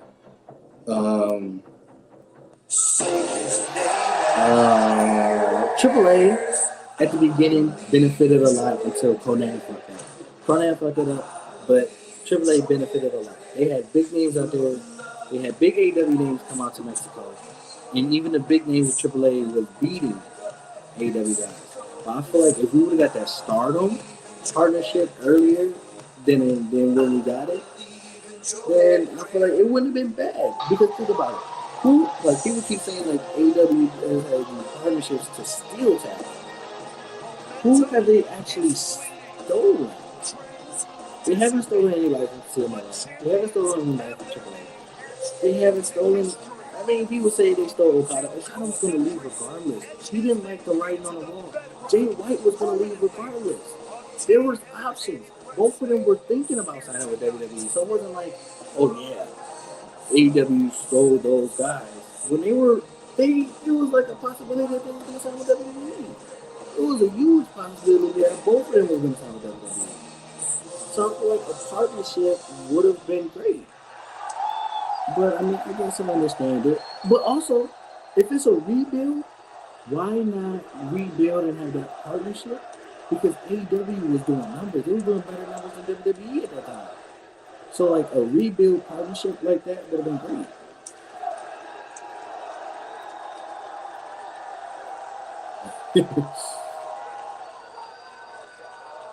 I mean, that is true. Oh my God. That is true. And I think with Tony Khan, realized it would help him get the partnerships that he has now. The Bucks and Kenny are not just wrestlers. I think that was a time where they used the EVP title to help get them that partnership. I don't think that Tony Khan gets the partnership with New Japan if it wasn't for the Bucks and Kenny. I don't think that they get the AAA and CMLL partnership if it wasn't for Kenny himself. I don't think that Tony Khan gets that without his EVP. Because they have that history. I don't think that they have history with CMLL. I think, I don't know who I would give credit to for CMLL, but I know with AAA, I think Conan has a lot to do with that because he was in AEW at that time. But also, they still wouldn't have got that partnership without Kenny. Still wouldn't have got it without Kenny. I think that's one of the few times where he used them as actual EVPs. And I'm not saying, like, yeah, they got the title. And I know for a fact that the Bucks and Kenny really don't know much about the business aspect. But when you can use them as EVP, use that to your advantage. And I think that's what he used to get that partnership. And I think Ross seeing it as, like, I think that he went to them by himself, and they denied him. And TNA was the only one. I think for him to get that TNA partnership, he was like, "I'll give you guys Kenny," and he instantly was like, "Oh, you're giving us Kenny? Bet." He probably told New Japan that, and was like, "We already had Kenny before. We already had Kenny." Triple A was like, "Okay, you're giving us Kenny, like, who is Kenny beating, and who are we beating?" But then you had the EVPs come in and like, "Okay, New Japan, you got the history. Let's do this." And then Kenny went to Triple A and was like, "This is what I think that we should do for this company." I don't think Tony Khan is a good businessman, but him being a one-time wrestling owner for like the first year, I don't think he knew what the fuck he was doing. He had to rely on Cody, Kenny, and the Bucks. And I think Christopher Daniels had a big role in 2019 backstage too. I don't think that they will ever say it, and I don't think he wants that credit, but I do think that Tony low-key trying to get Nina. He realized he reached too high for money. Oh, he's definitely getting Nina. He's definitely. And the thing is, this is one of those ones where I don't think it's like another, like, how people say Tony Khan is still in talent. I think that I think that both companies are letting Mina decide. I think that Mina working in New Japan, working in Stardom, working in AEW, she's testing the waters of where she want to resign, with a sign, or where she want to spend the rest of her career. I think AEW is a higher priority because I think she loves the American culture. Like, her being there and being around the AEW locker room and being with the AEW women, she already has great chemistry and like a great relationship with like a Mercedes, a Willow, and like all the women that she's been around since being Tony Storm Moran, man. I don't even know why they say those names. That's crazy. I don't mind Nina, but I gotta play for 2020.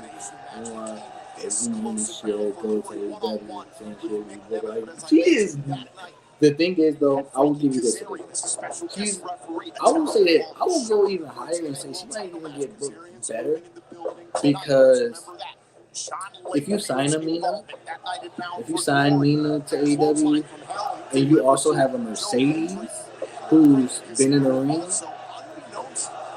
with Azumi,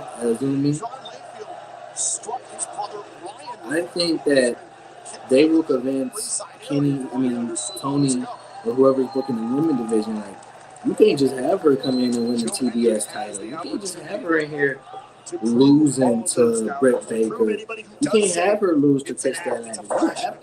You have to book her like a Mercedes Moné. You have to. So I don't think that she's going to get shitty booked. But I don't want to see her in AEW because one loss for me, like I said, like with a Trick Williams, I think a loss will hurt. So a loss for her is going to blow my mind. It's one loss for me with her. I don't want to see her in AEW after that first loss because we know with Tony Khan and Triple H, they take losses like, oh, you did okay taking this loss. They're going to take plenty more. And I think that what I hate about the two big companies in America, like, I shit on TNA a lot because TNA has done me dirty over the last year or two. But TNA is one of the companies where it's like you can take a loss and then you benefit from that loss because you're going to get a few wins in the future. WWE and AEW is like, oh, you looked good taking this loss, you're going to look even better taking more losses. And I hate that.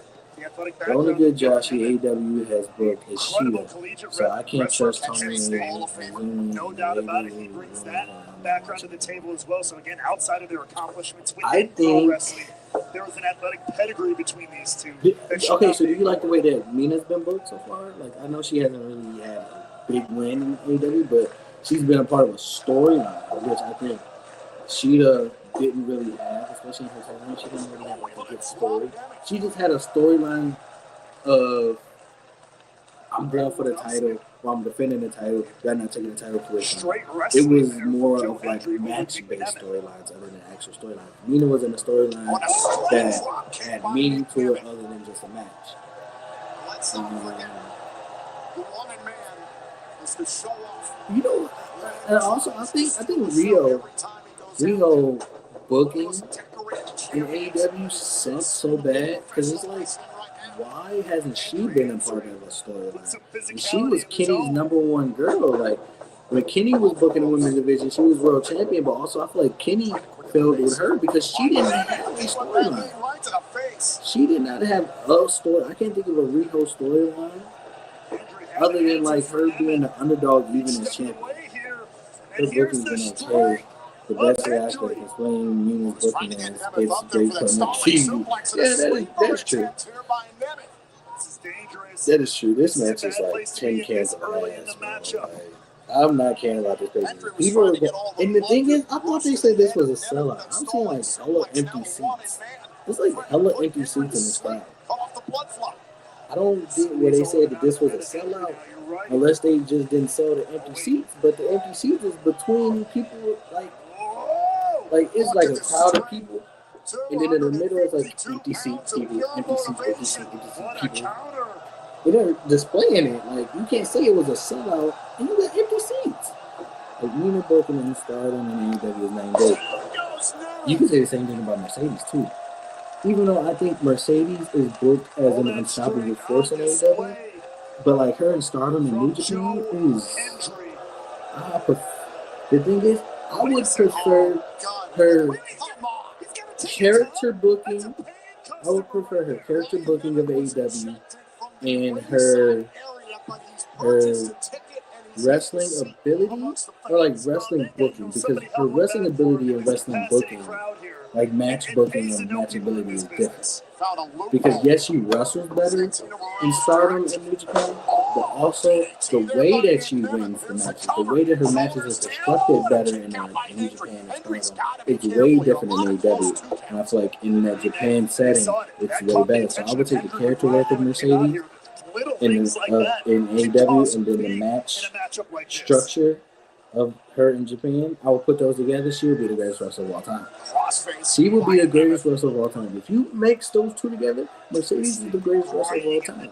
Mina is a co-fashion leader, but you would never get that impression watching her in AEW. But the only reason why I would give them that of not showcasing that in AEW because it probably was like you could get Mina, but you can't get everybody else type of thing.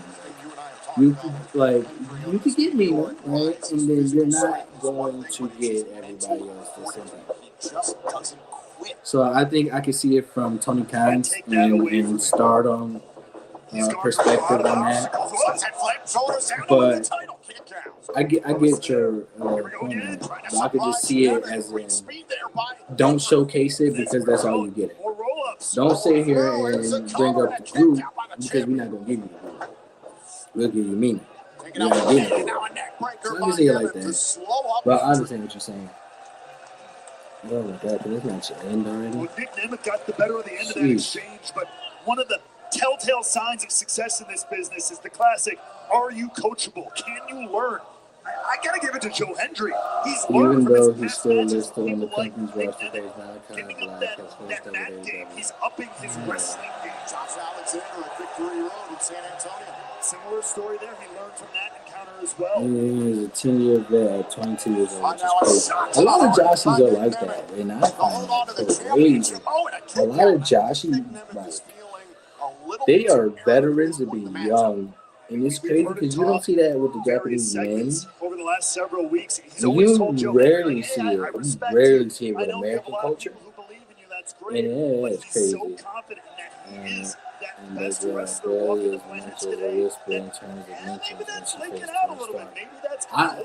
You know what? And I think that's because I don't know how to explain it other than like, if she's not gonna get featured a lot, they're not probably gonna promote her as much. They're not gonna advertise her for anybody because they're not gonna see her as much.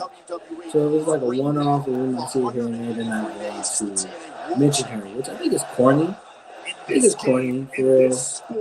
But as a I business would much aspect, rather, I I think anybody understand in the back would much rather come into a in a way. contest maybe a Because with little Mina, like the first time we seen overconfident Mina, they than have bragged 1 about her a second lot. to They go. talked about her Because a that lot. 1 They second made sure we could knew who she cost you was. everything.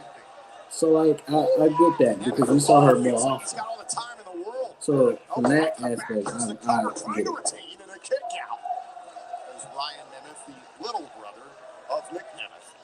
He's watching his big brother, Tom, as if he isn't letting you know that Nick Nemeth is his big brother. Yeah, we got that.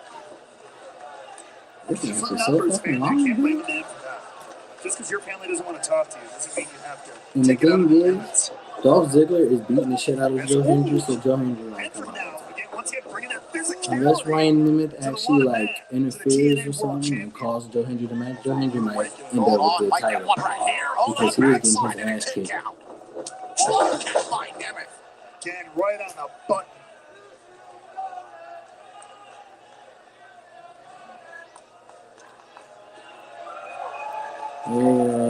AEW is because has basically built her up as the next EO star. Dare I say, to the point you made earlier, maybe Nick Said Nemeth, she's the next EO, so seemingly oddly enough, see, and I think think maybe that isn't with taking this Joe partnership, as serious as he with this did in their first partnership, encounter I on Bound don't for Glory. think He's seen the that crack in the armor, Tony maybe, if you Khan will, is with Joe necessarily Hendry. Maybe he targeting, feels even more confident because here I tonight think than that he at this has the point Tony opportunity. Khan knows that taking the talent away from his companies would defeat the purpose of partnership, because then what matches can you make?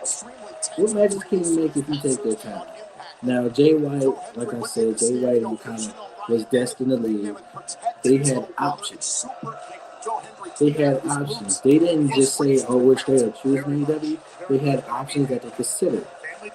So I think that with somebody like Azumi, Mayu, and I think Mina's gonna leave because Mina isn't on isn't a top wrestler to me.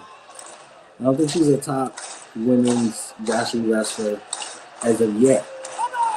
So like her like potentially leaving in time AEW, I'm okay with it. Because you still have options for like when you do a Forbidden Door or Wrestle Dynasty, Wrestle Dream, like all that stuff. Like you have options. So I think Tony Khan is like, okay, I get that, I can't take it away. But I necessarily don't want everybody. So you keep all your big names, I keep all my big names, and we have your big names, my big names, your mid cards, my mid cards, and we have our battles. So I like that in that aspect. I don't see Tony Khan going for any of them in the future. I think she was one of my favorites though when I first started watching Stardom. I think she was one of my favorites.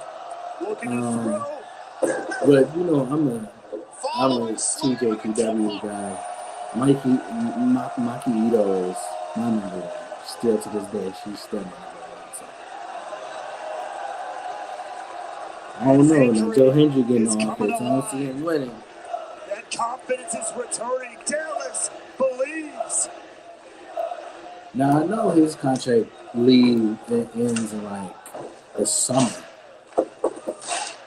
But if they just out of nowhere say, oh yeah, his contract is up now, he's leaving, and then TNA loses Josh Alexander, Jordan Grace, and Joe Hendry in one night, it's crazy. After Athena Japan run, who else do you think should go over there? Chris Statlander. I would say Willow. But Willow already did like a stint out there. Ooh, Julia Hart would be nice. Julia Hart would be nice. I like Julia Hart. But give me Chris Statlander. Chris Statlander, because I think Chris Statlander is one of those OG AEW guys that, you know, deserves a world title run. I'm surprised she didn't get one yet. But I feel like with Chris, the build up for Chris to win the world title is gonna be crazy. So until the time that Tony wants to book her to be world champion, send her to Stardom. Let her win the title in Stardom. Let her do that. Let her do that. Like, I think that would benefit Chris Statlander so much. Who else? Damn, it's empty seats in the front row. Where did they sell out? TNA lied out their ass. They did not sell out anything. It's empty seats right behind commentary. He's become so well known in the world of wrestling. It's this Did you hear resilience. him, Julie Hart's This never entrance, say bro? die First of attitude. all, I think House of Black or like the Hellhounds or what they're going to be called later on, I think that they're about to get pushed to the moon.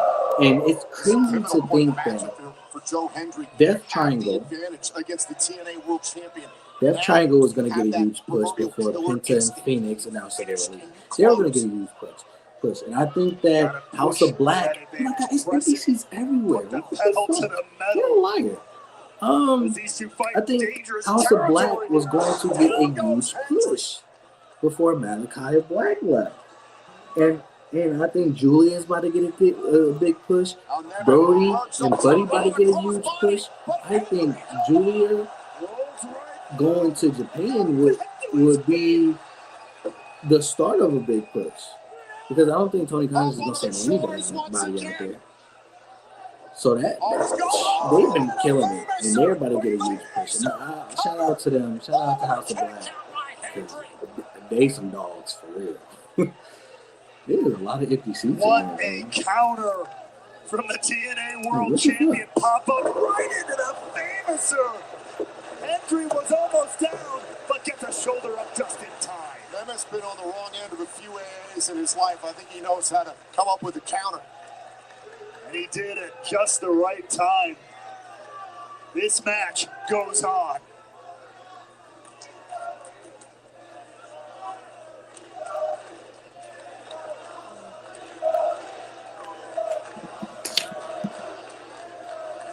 Now Nemeth back to the outside.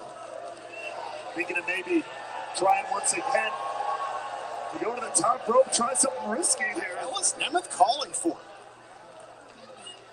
This is not typically in the wheelhouse of Nick Nemeth. It looks like, ooh! Hendry saw it coming, cut him off with the pass. Going up top. Oh, and a flyaway slam from the turnbuckles. Again, we talked about the confidence of Nick Nemeth. Wait a second. Oh, my God. Uh-oh, here's some Frankie. He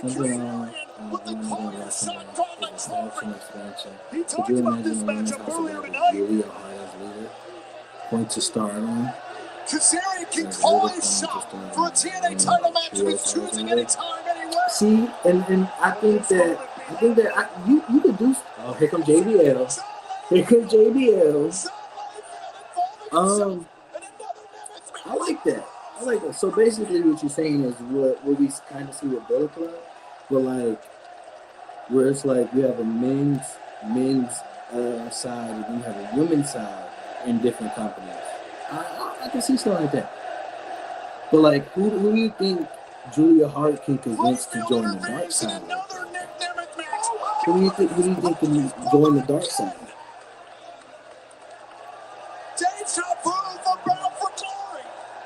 And one more time, as quickly as he appeared, Layfield disappears into the ether. Chaos in his wake. For real, and he's gonna be on Raw. First of all, if JBL comes out on Monday Night Raw, he don't need this gimmick. He need to come out as JBL because I feel like this should be an indie TNA type gimmick. That's it. I don't want to see this in WWE. I want to see that. Uh-oh. 1, 2, nope. And then he kicks out Julia Hart, Scott Blue, Diamante. Oh, Diamante. I like that pull. Diamante. I'm a big Diamante fan. I'm gonna add her to my universe now. I haven't even looked her up to see if she got a period wrestler in there. But I'm big on Diamante. She's so slept on. Her and Kiera Hogan, bro, they so slept on. That would be a fire group. That would be a fire. You know what? But see, I would take Diamante out, right? And I will add. I think I'm gonna say her name. I promise you, I've said her name all day today. I've said her name all day today. I would add Eva Lees to that group. Julia Hart, Scott Blue, Eva Lees. 1, 2, Nope, Henry kicks out. I would add her to her because I feel like she would fit that.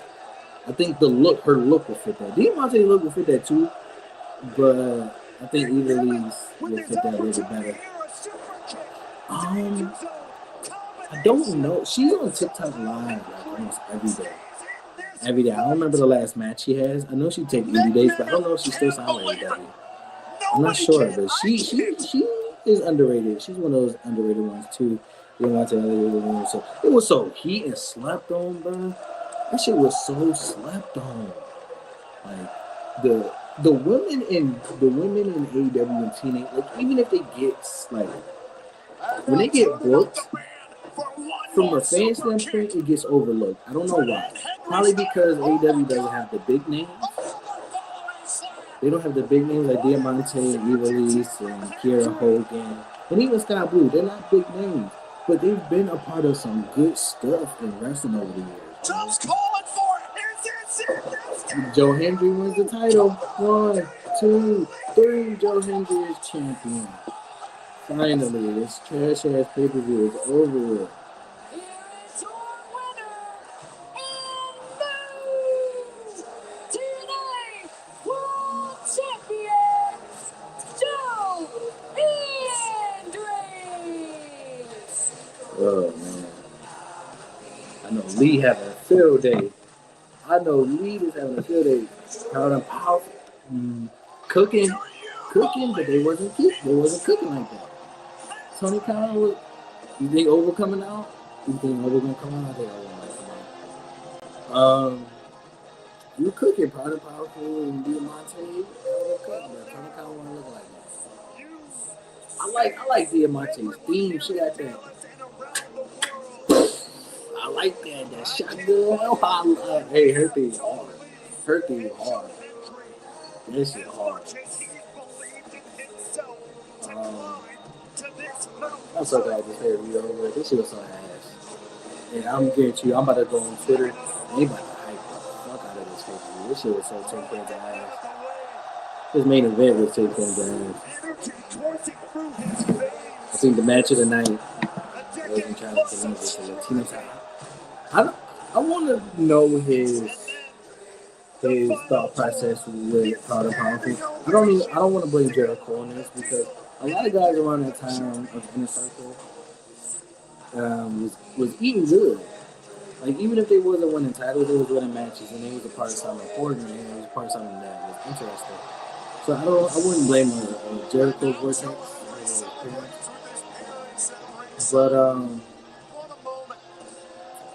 but like I wonder what his thought process was because they should have been tag team. And I get that they had a falling out, but they definitely should have had tag titles before falling out. Shit, if they won tag titles, they probably wouldn't have fell out. They probably wouldn't have. Because they believe. Joe Hendry is your TNA World Champion because he believed and because you believed.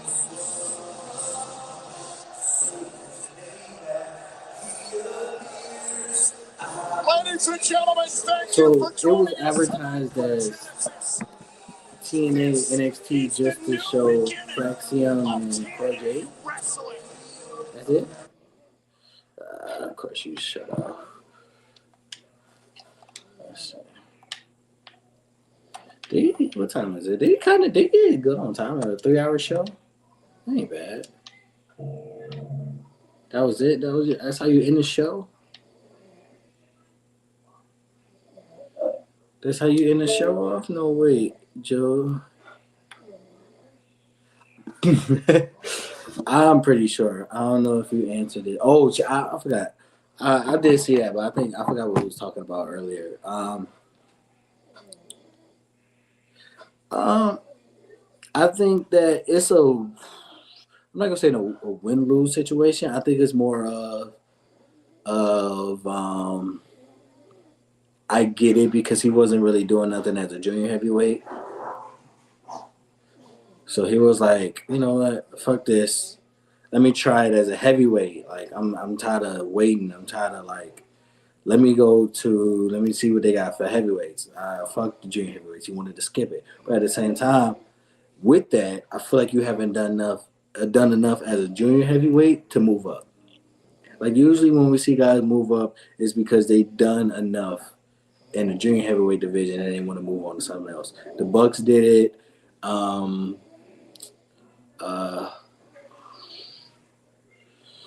Your boy Ticking Time Bomb did it.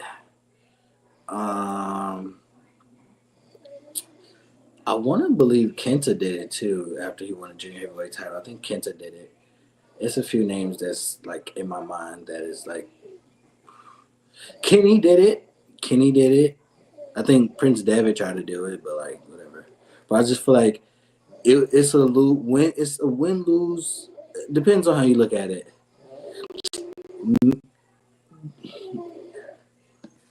He's still a junior, but he wants to be a heavyweight. That's the whole. I feel like that's the whole thing with him and Naito. I feel like he wants to be a heavyweight, but at the same time, he doesn't want to be a heavyweight because he's not going to get that same treatment. He's still not going to be the best of Super Junior, Mister.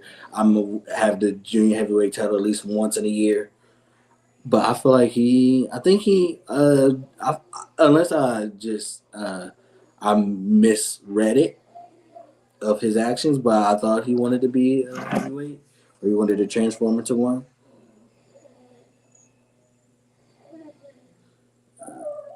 This show was so ass. I can't believe I just wasted a watch along on this. See, that's stupid. That's because he wants heavyweight booking, but still looked as a junior because he still wants to be the top guy. He's not going to be the top guy in heavyweights. He's the Okada. He is the Okada of the junior heavyweights, bro. Like, shit is ridiculous. Bro. But I'll say 5 more questions and then I'll end this. We've been rocking for 3 hours.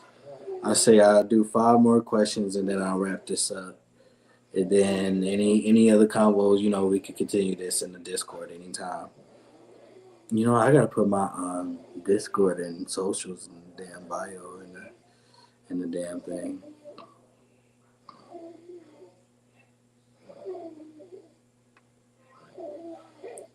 GCW had a show. Oh, GCW did have a show today. That's what in the PCO shit. I don't know why.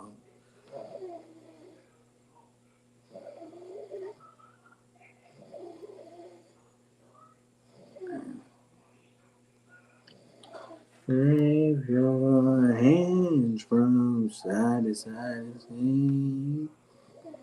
Or I believe in Joe Hendry. Thoughts on Blake Enigma?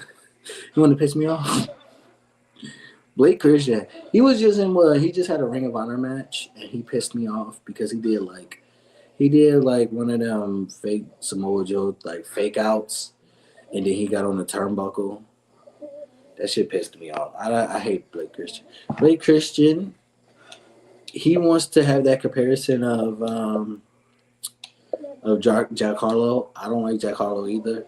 Both of them are annoying. He can have that. You want to be Jack Harlow? That's fine. Trash. It's trash. Like, what are we doing?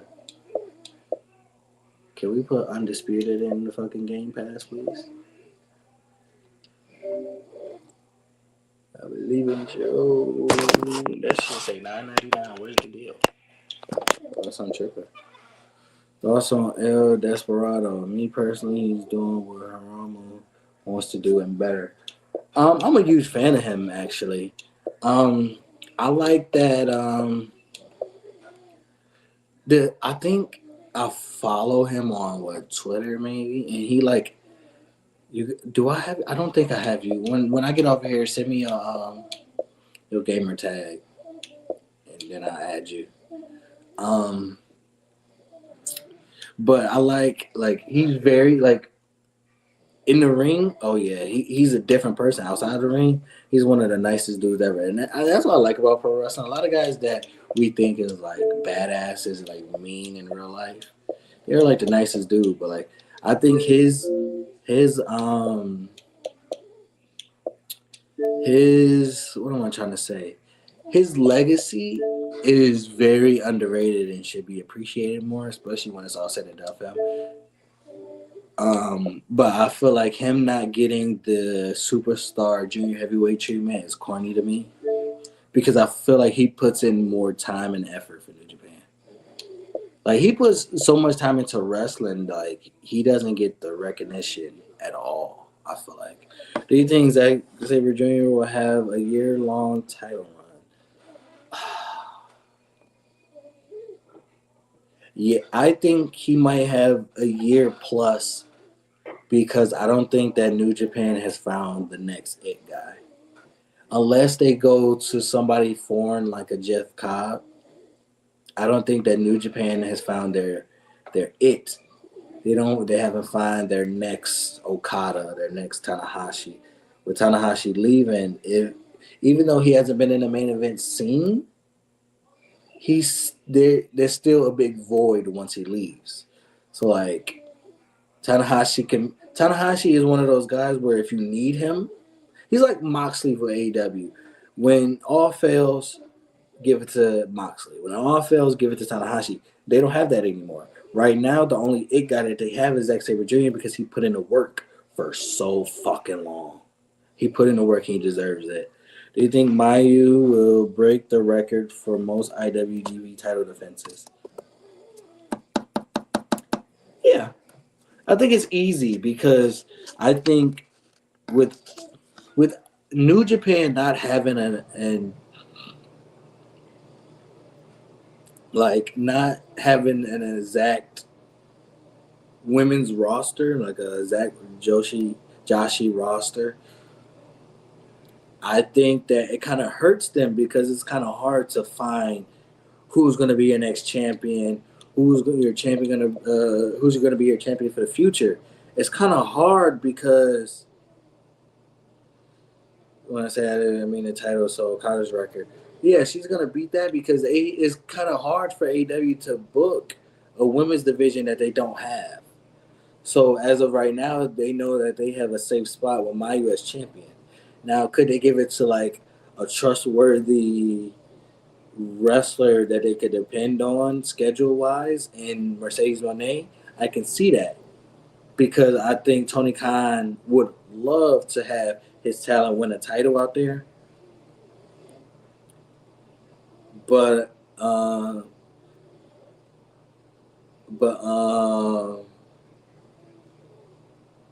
feel like New Japan. Oh, I said AEW. I didn't mean to say AEW. I feel like with them not having a women's roster, it's just kind of hard. It's kind of hard. So she's easily can beat that record with ease. Okay, final question. Let's see what you gonna hit me with.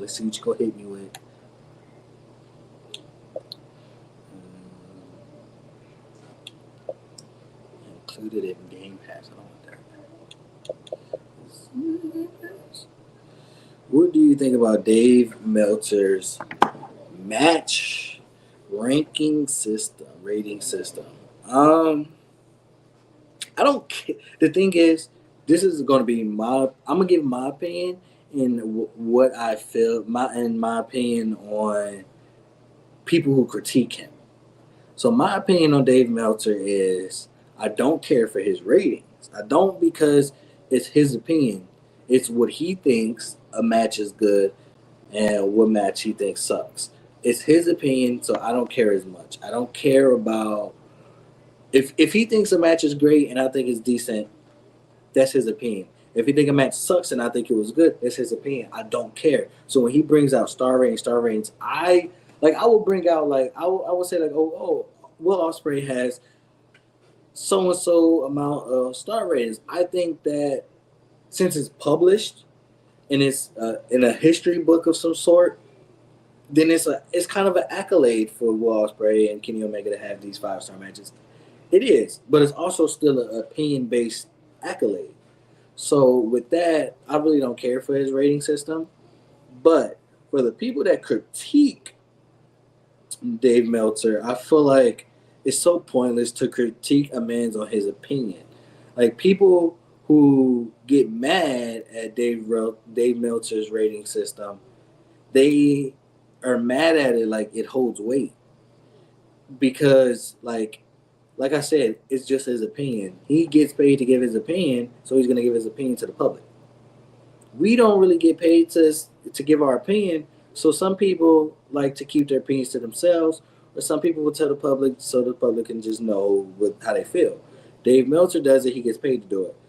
But people who critique his rating system and get mad at it, and they're so fickle, because people were like, oh, how come you didn't give Roman Reigns a 5-star match? Why you didn't give Cody a 5-star match? Why didn't you give this Kenny match a 5-star match? Why didn't you give Swerve a 5-star match? But then when he gives them a 5-star match, it's celebrated. The fans celebrate when Dave Meltzer give their favorites a 5-star match, but then when he doesn't give them the match rating that they think is deserving, they get upset and they say that, oh, he doesn't matter, his opinion doesn't matter.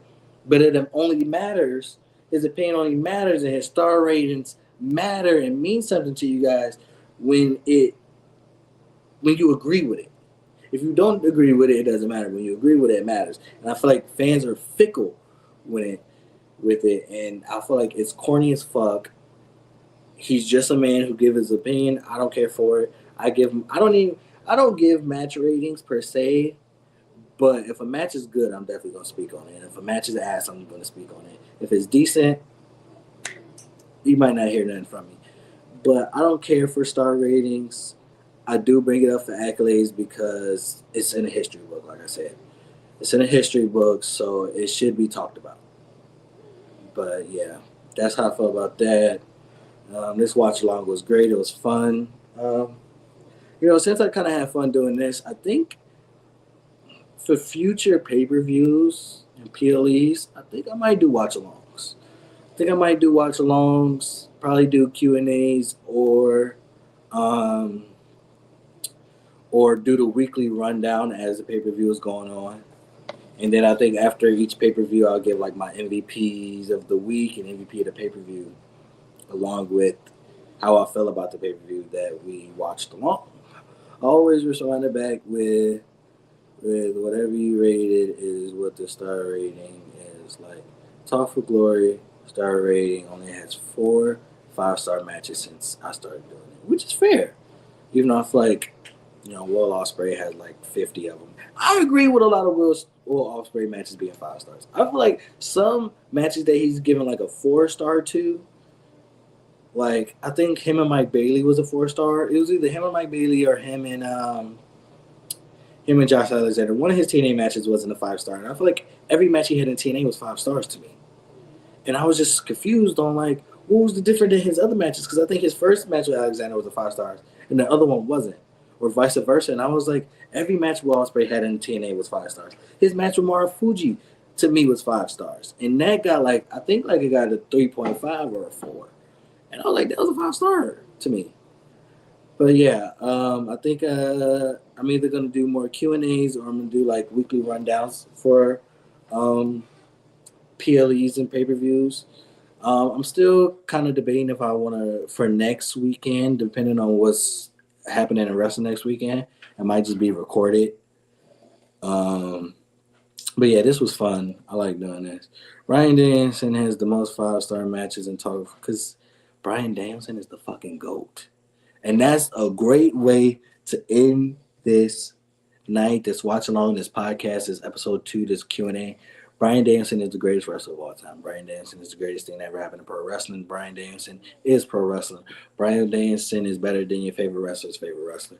Bryan Danielson is the GOAT of all GOATs. Bryan Danielson is looked at, to me, as what pro wrestling should always be, what pro wrestling will be, and that's how I view pro wrestling. However, Bryan Danielson came into professional wrestling and ended in professional wrestling.